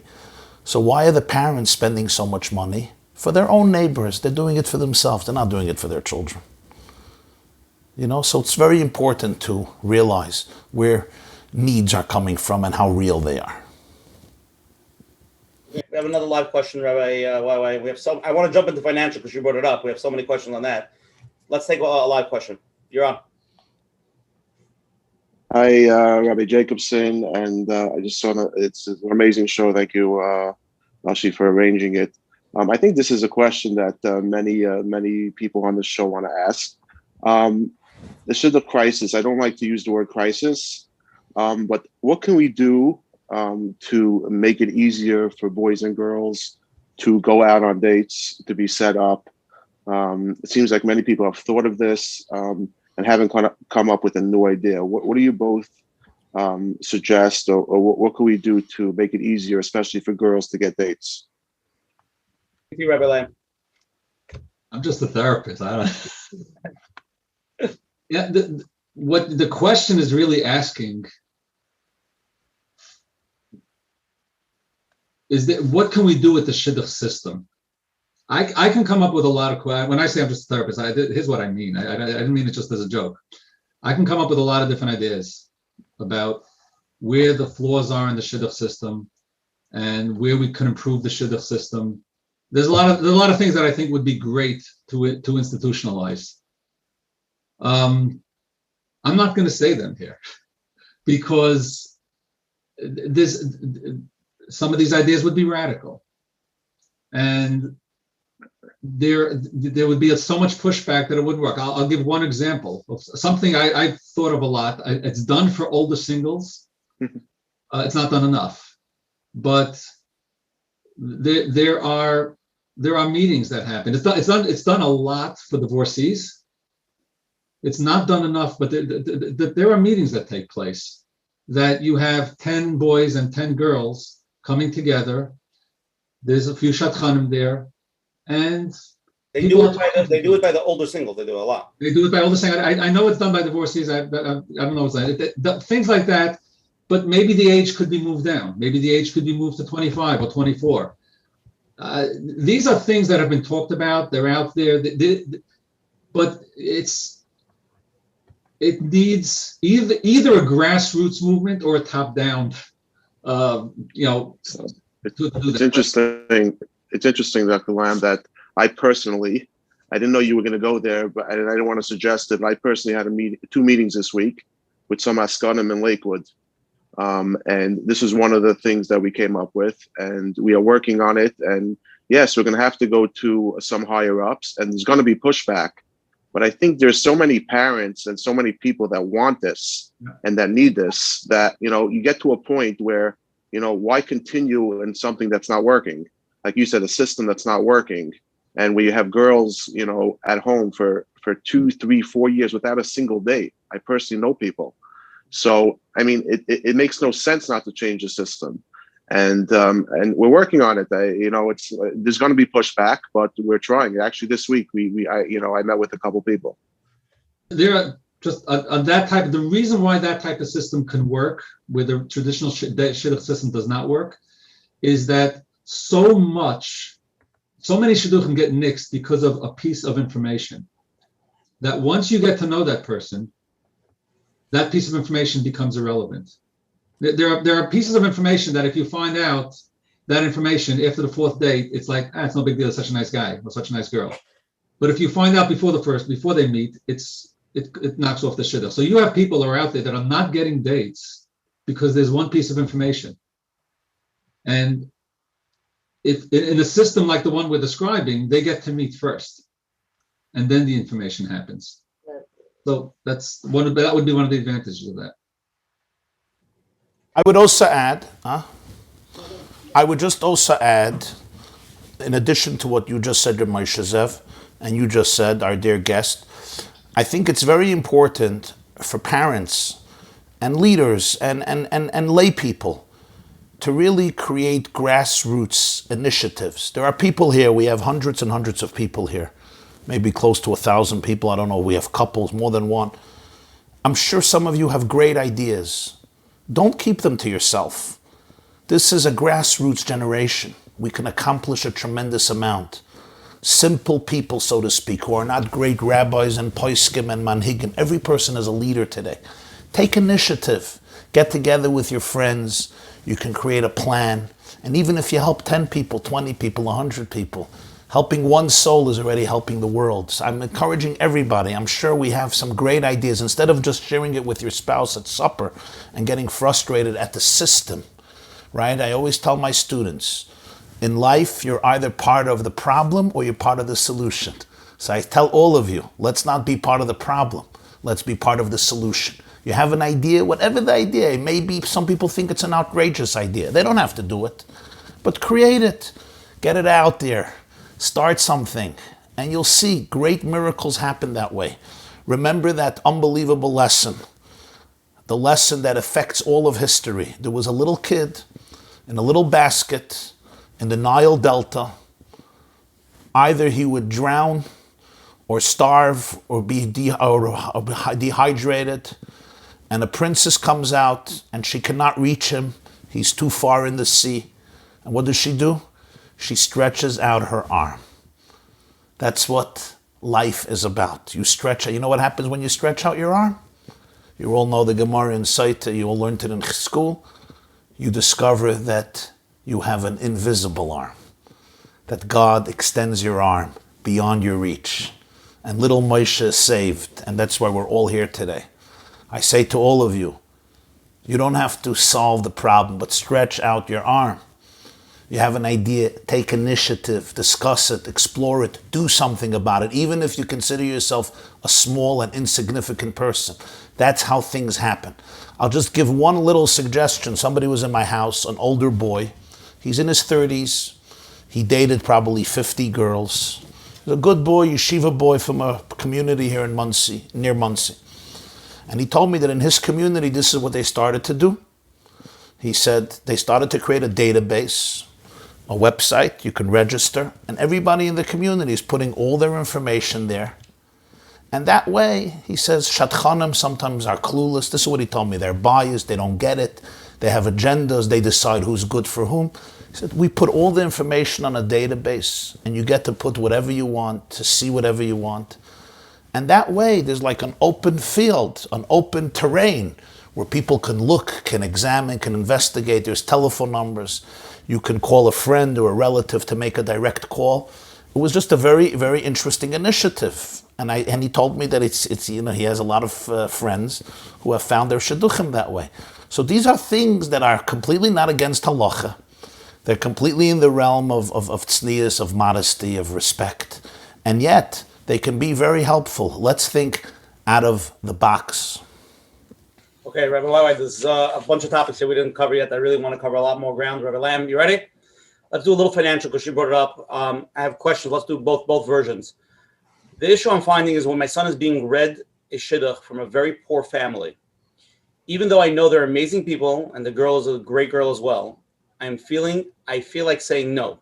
For two reasons. A, because the wedding expenses will be a big problem and fall on my head. B, I prefer my son marry someone with a little bit more financial stability so it doesn't all fall on us or the young couple. What I say to you is, obviously it's a personal question, but the bottom line is this. Marrying somebody with money is certainly nice, not only for the wedding expenses, for the continuation of life. But I think in the priorities, if you find somebody who can be an amazing soulmate for your son or for your daughter, in my mind, I would embrace that enthusiastically. If there is money, wonderful. To make that the issue, whether to say yes or no, in my mind, I would be very cautious about it. Maybe, your daughter is 18 or 19 and you think you still have a lot of choices and a lot of options, so you have the luxury to choose. Okay, I understand that notion.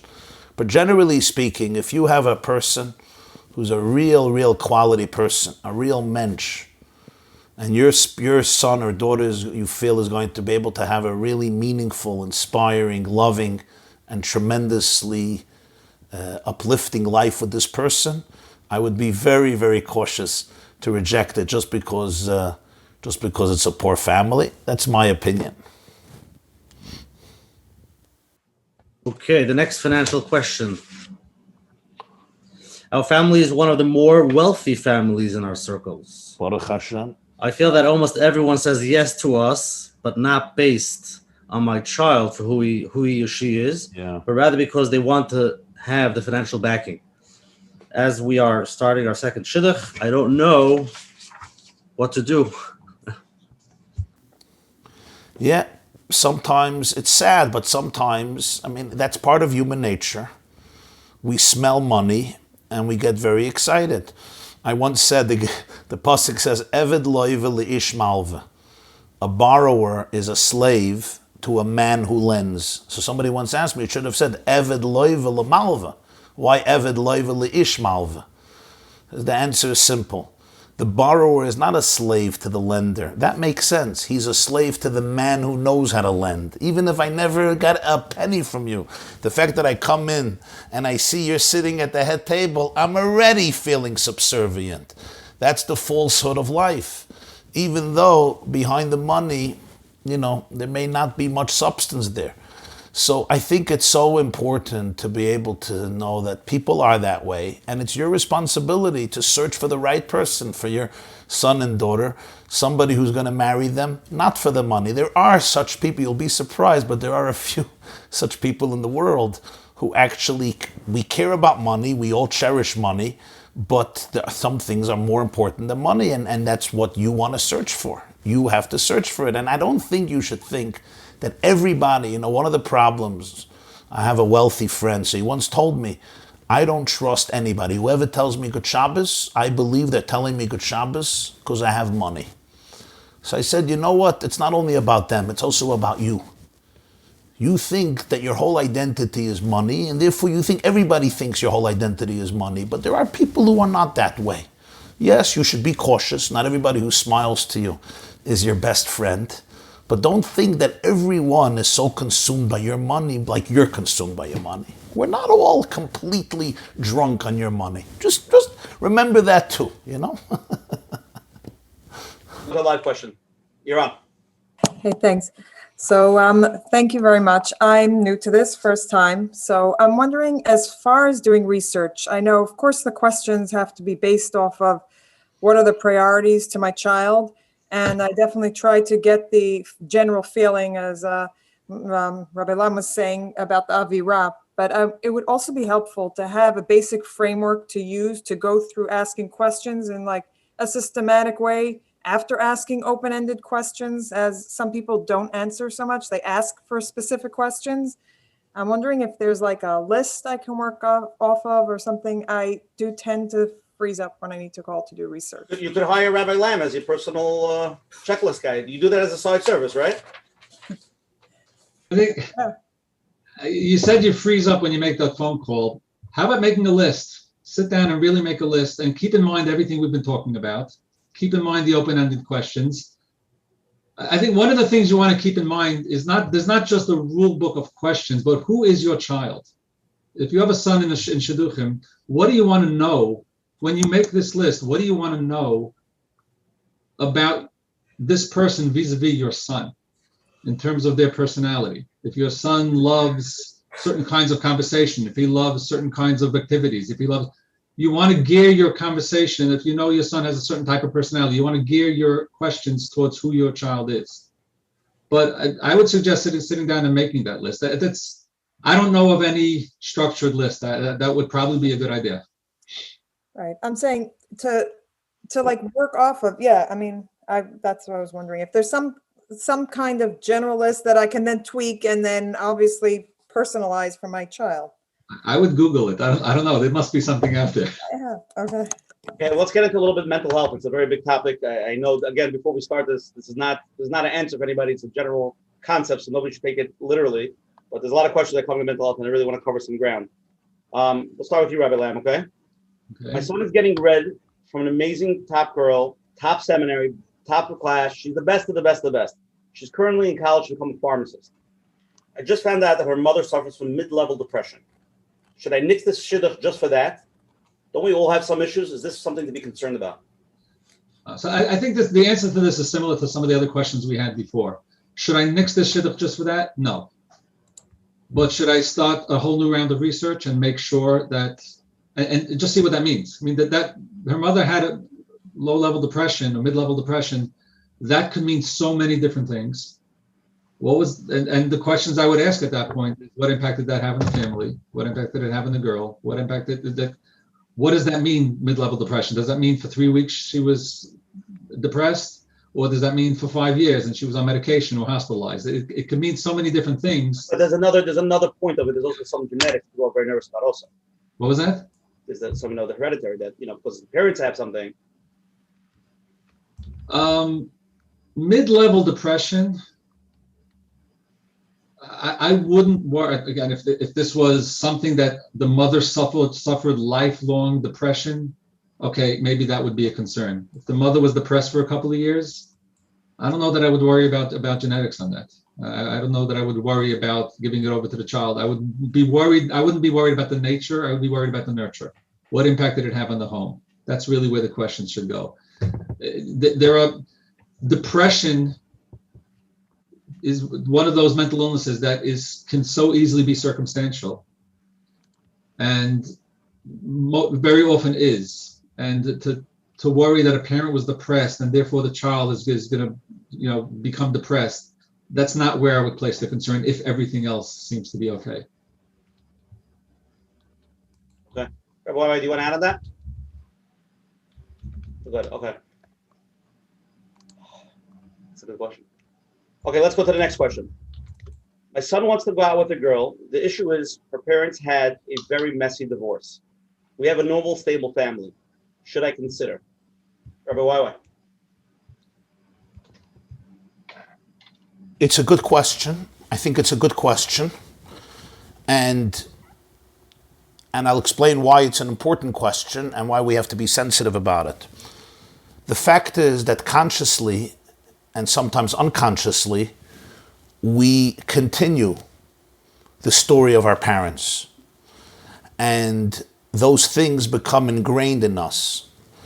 If I grew up in a home where the marriage was very unstable, there was a lot of fighting or just mistrust or betrayal or insulting or hatred and negativity, and it ended up in a very messy and ugly divorce, even if consciously I tell myself, I'm not going to live that way, but sometimes unconsciously, when I go into a relationship, that which I have learned in my youth is what I model, even if I don't want to.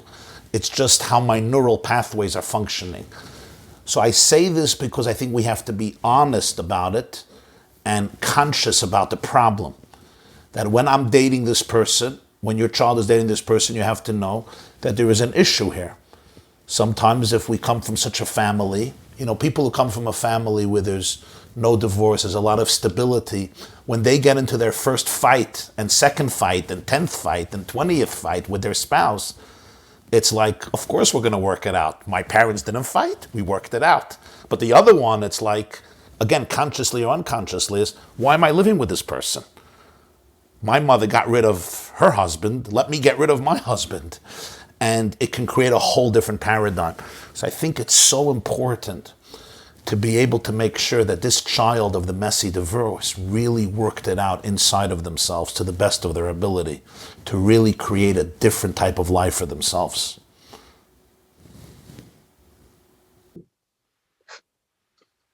I just thought, I mean, in the question, you said we come from a very healthy, stable family. In these questions in general, when I said before that we're looking, it's a journey for ourselves as parents. Who I am plays a vital role in many of these questions, especially the mental health questions. When I'm looking at problems in other families and I'm going into shidduchim, I need to look at what people are saying about me and my family. It's just it's another piece in the puzzle that has to be put out there.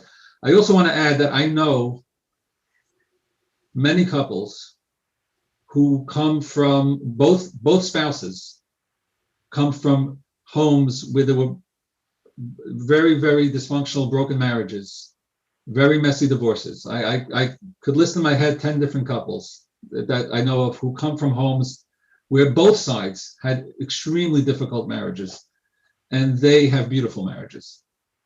I just want to put that into the picture. It could be done. All these things, there's definitely reason for caution. There's definitely reason for asking a whole bunch more questions. There's definitely reason for we said, but it's not something like the term, should we just nix the shit up? It's something to look into if everything else seems to be okay. I want to ask Rabbi YY's opinion because I think Rabbi Lamm might have some bias to this. But some people are texting, what does the rabbi think about premarital therapy?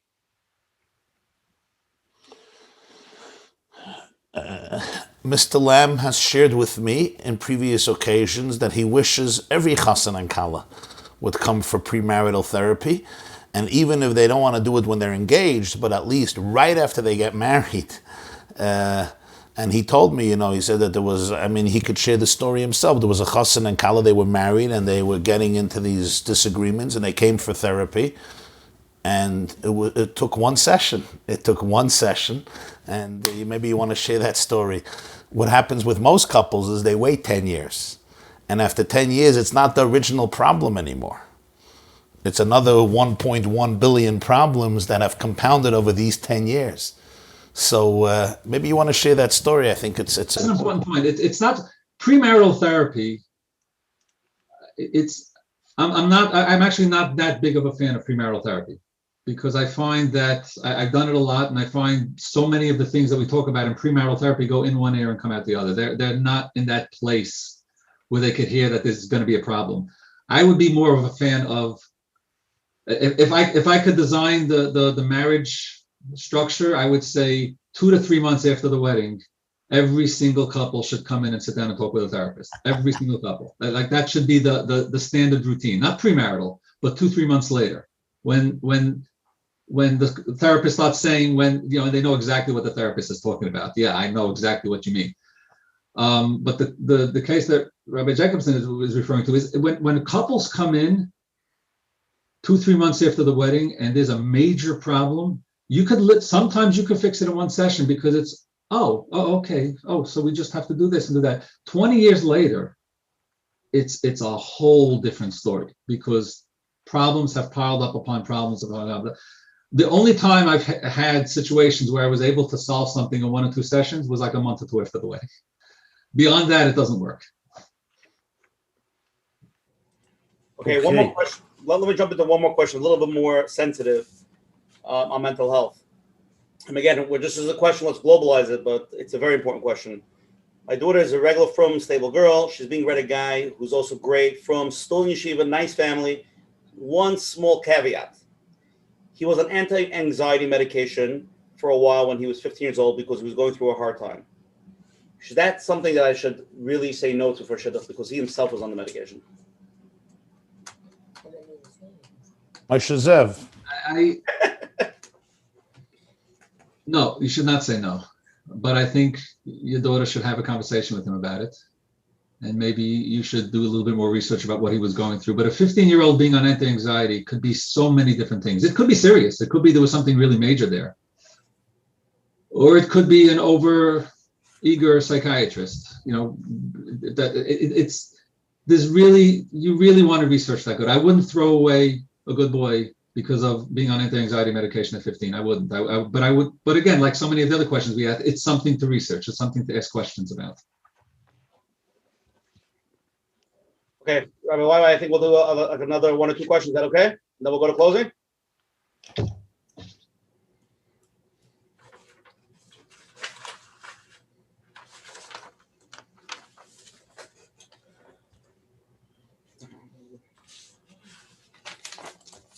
Sorry, I had. Yes, actually, one of the reasons the shir started, Rabbi YY, if you remember, the person that reached out to us originally was about Tshuva. And he had a very hard time in the shidduch world. Maybe Rabbi YY could emphasize this a little better. Basically, somebody wrote in a question that I'm about Tshuva for about 5 years ago. I don't have any frum family or really people to guide me. Can the rabbi please address this issue? Any ideas or tips would be very much appreciated. I feel like I'm going through this dating in this circle by myself. Yes, it's a very important question. I also want to say, Reb Usher, I see on the chat a shadchan posted for the woman who asked a question before, a list of like 15 questions to ask, so you could... I told her to email. I'm going to put her in touch. Yes, there are lists. Okay. Somebody else also posted a very good idea. Just I'm putting it out there because there's hundreds of people listening. That Dar Yisharim should take an intake at every person that does their blood tests of basic information. So there could be a massive database of shidduchim. It's a very interesting concept. Sorry, back to the Baal Tshuva question. Right. So the Baal Tshuva is in a vulnerable space because the Baal Tshuva, whether it's a he or a she, you know, you didn't grow up in the community, you don't have that large extended family, you don't have the protectia, you don't have all those connections, you don't know the ins and the outs, and you also want to make sure you're doing the right thing. There's also the social conformity pressure. And all of this really could create a difficult and sometimes a toxic situation. So I'm going to say 3 simple pieces of advice. First of all, you have to have a good and honest support system. You have to have 1, 2, 3, 4, 5 people who you trust, whether it's women, men, friends, colleagues, a rabbi, a rebbitzin, a mashpia, a mentor, a therapist, but a few people who know the community, whom you can trust, who you can be vulnerable with, who you can get good feedback from. That's so, so important.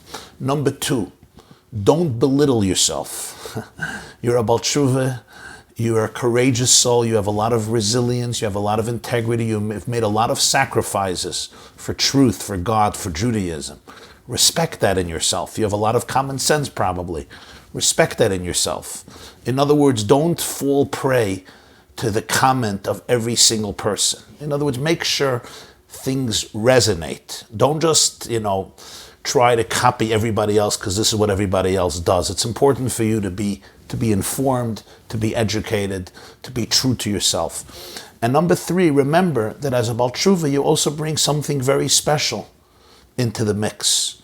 You actually teach people who are from birth the value of fighting for Yiddishkeit, what it means to fulfill that commandment to Avram Avinu, Lech lecha me'artzach m'ladcha be'savicha la'aretz asher areka. So as much as you want to learn from the people in your community, the people in the community also need to learn from you and have to learn from you. And I'm not sure who has to learn more from whom. So those are, I think, important points to remember in this entire process. But it's so important to be able to have a support system and to be able to get feedback and honest feedback and to be proud of yourself and not to compromise because you're calling yourself a Baal Tshuva. We're all God's children, and nobody's blood is redder than anybody else's blood. Let's go to one last question. Very, very, very, should have done in the beginning more, but it's a very important question, and then we'll do a live, and then we'll go to closing. My son is dating someone we don't feel is right for him, or the girl's dating somebody that we think is actually very bad for them. Should we tell him that he's making a big mistake and try to convince him out of it at the point they're ready to get engaged? What I would say, I would love to, what I would say is, it is so important, and I'm going to paraphrase President Kennedy during his inauguration address, 1961. Ask not what your child can do for you. Ask what you can do for your child. Why are you opposed to this shidduch? You have to be very honest with yourself. Sometimes people are opposed to a shidduch because it's pasnished for the family. I expected my daughter needed to come from such a needs the husband from this and this type of family. I'm not thinking really about my daughter or about my son. I'm thinking about myself. Of course, I blame it on God, I blame it on the religion, I blame it on Yichus, I blame it on Yerush, I blame it on everything. But the real issue is, I am spiritually smug. I am spiritually arrogant and pompous. I am not developed. I am not a worked out person. I feel that my children are a nachas machine. I want it to look good for the pictures and the Sheva brachas. I want to come the day after the Vart to the Beis Medrash in the morning and I say, psst, psst, azashidach, ay, ay, ay, ay, ay, ay, ay, ay, ay, gewaldig. That's what I'm looking for. And you know what? It feels good. And if you get such a shidduch, wonderful. But ask yourself a real question. Is this what you need? Is this what your mother-in-law needs? Or is this what your child needs? Where is my opposition coming from? This may not be an easy question to answer. This takes inner work. You may have to discuss it with some objective people who are ready to challenge you and tell you the truth.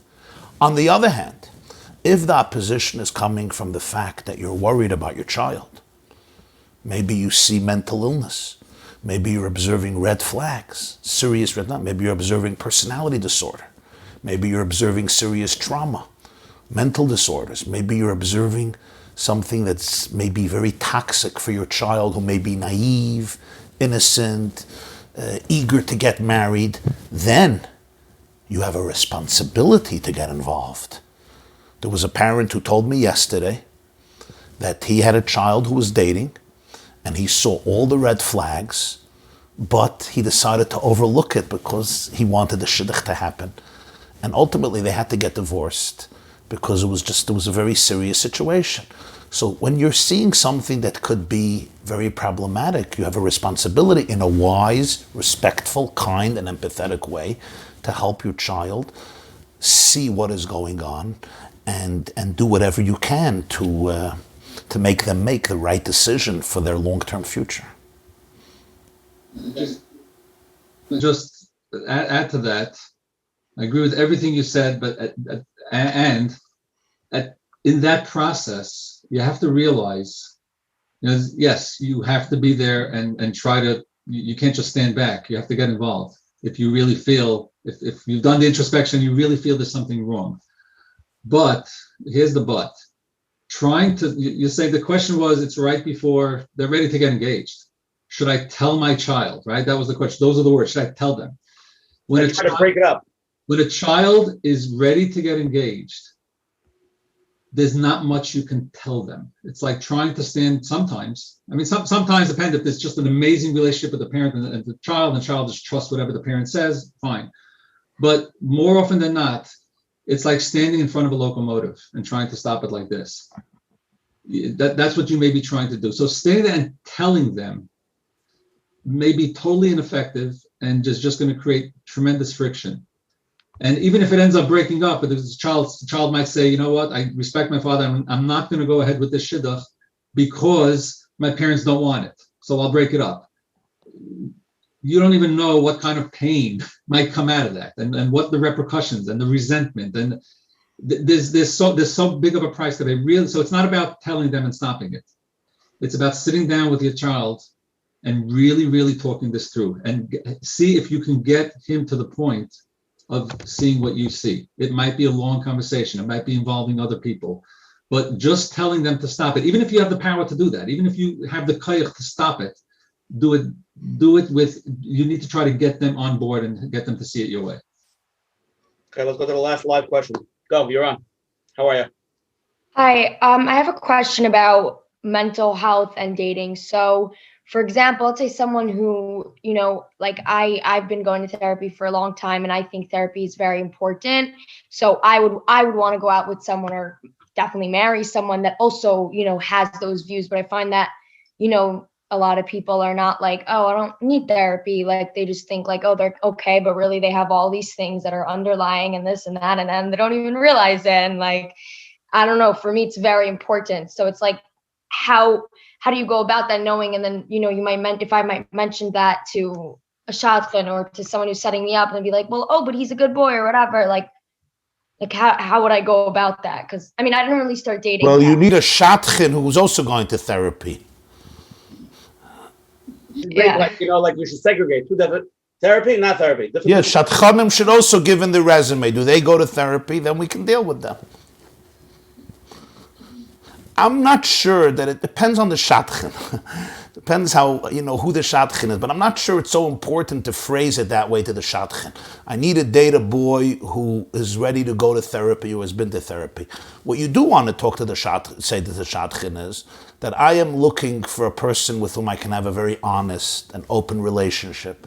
Somebody who's interested in working on themselves, on their midos, exploring who they are in a very authentic way. Which basically means, let's face it, with respect to Mr. Lamm, there's no mitzvah to go to therapy. It's not like a mitzvah. We wake up in the morning, we go to yoga, Pilates, gym, Disagree. and therapy. I don't think it's one of the 10 commandments. It is a mitzvah to be real, to be authentic, to be introspective. Very often that can happen in an environment of therapy. Right? You may meet a boy who's his own therapist, or he has a Rebbe who's a tremendous mentor for him, or a mother, or a sister, or an uncle, or somebody else. There are people whom I know, great people, their daily therapy was davening. They davened for I knew Jews, I still know. They could daven 2 hours a day and talk to God like you talk to your best friend. And for them, that was the deepest form of therapy. They were real, they were authentic. So that's really the focus. I don't know, yes, if it may be practically, it'll end up that he went to therapy, he wants to go to therapy, but the phraseology is not so important as is the quality of what you're searching for. I think I would agree with everything you just said. And I think it's more of a general theme over here. These are the kind of things you don't have to talk about to the shotgun at all. We agree with what Rabbi YY says. You're looking for somebody who's real. Then you get down to a level of detail where you define real as, let's say you want somebody, regardless of what Rabbi YY says, you want somebody who went to therapy, right? That's your thing. That nobody has to know that besides you and the boy you're dating. That's it. This is a discussion that comes out on the dating. And nobody else, at the level of shatchin, at the level of parents, that doesn't have to be there. Those are the things that come out at the level of dating. Okay, just to mention also, there's going to be a shir for girls after Pesach, so we'll see you there. There'll be a shir for boys March 22nd. Okay, let's go to closing. Very powerful shir tonight.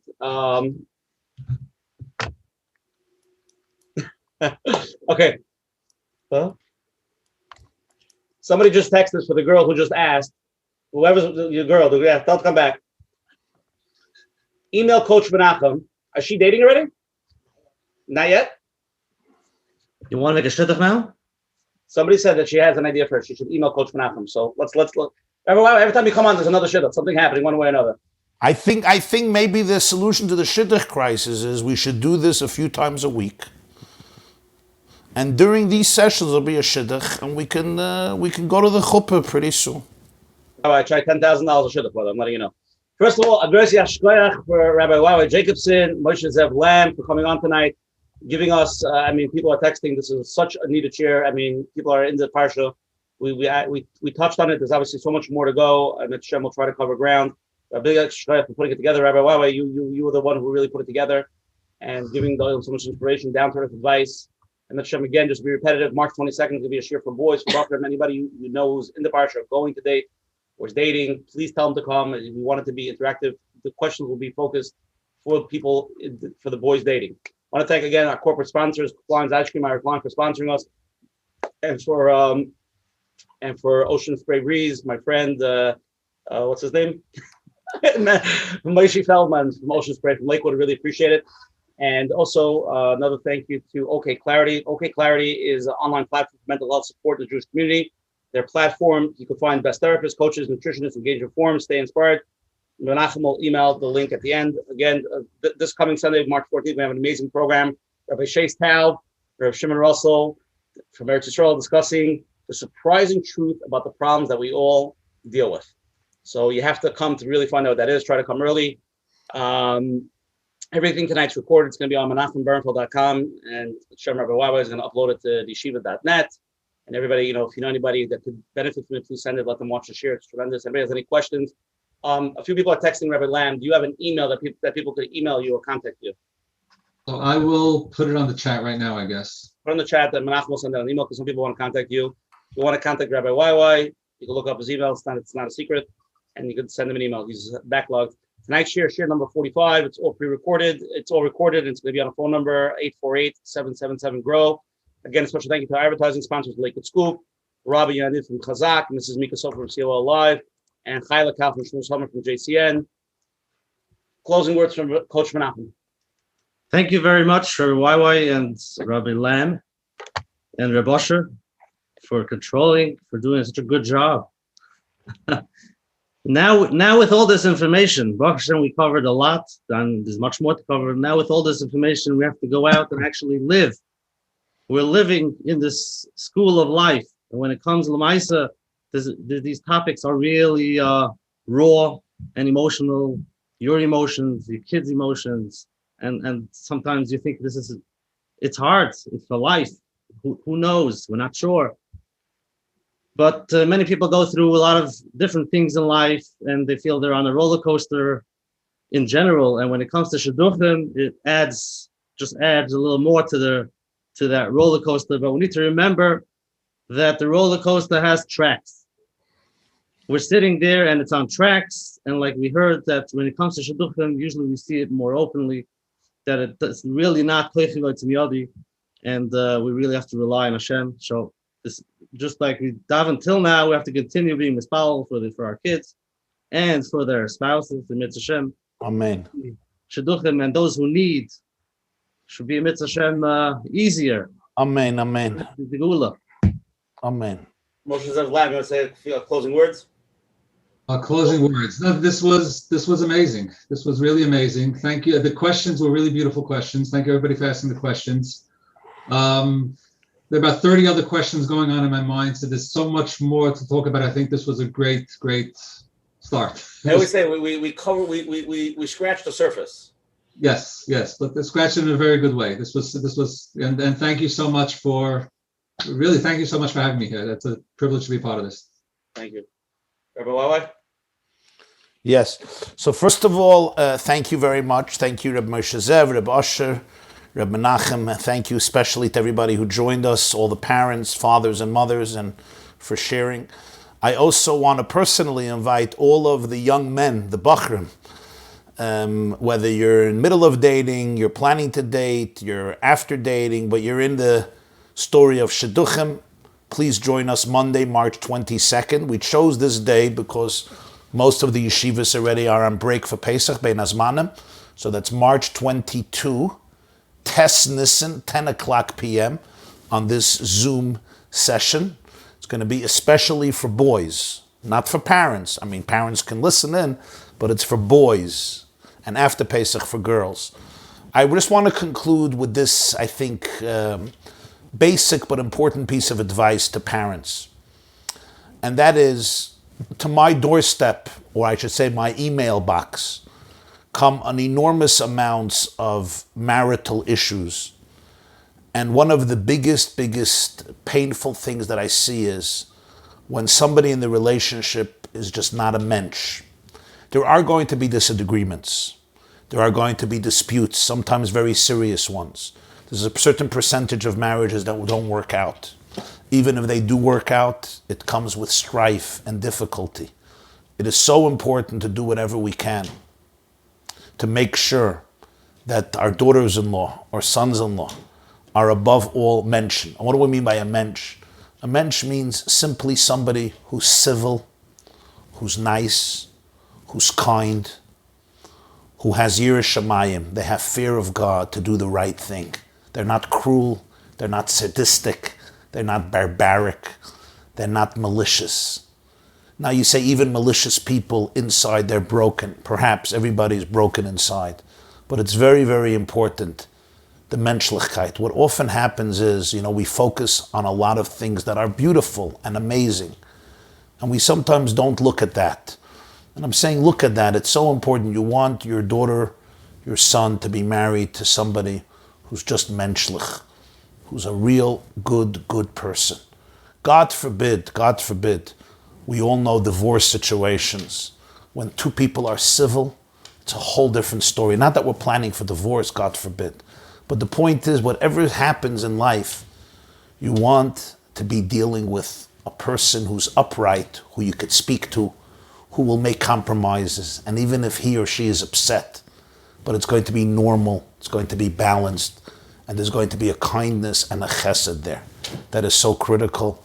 I send you all my love and blessings to be able to have tremendous nachas from yourselves, from all of your children, and all of us should be able to see our children build beautiful, inspiring, uplifting homes filled with bracha and hatzlacha, serenity and love, avos Hashem, avos HaTorah, avos Yisrael, larichus yamim v'shanim tovos. Thank you. Amen. Rabbi YY Jacobson, Moshe Zev Lamm. Ashreichem.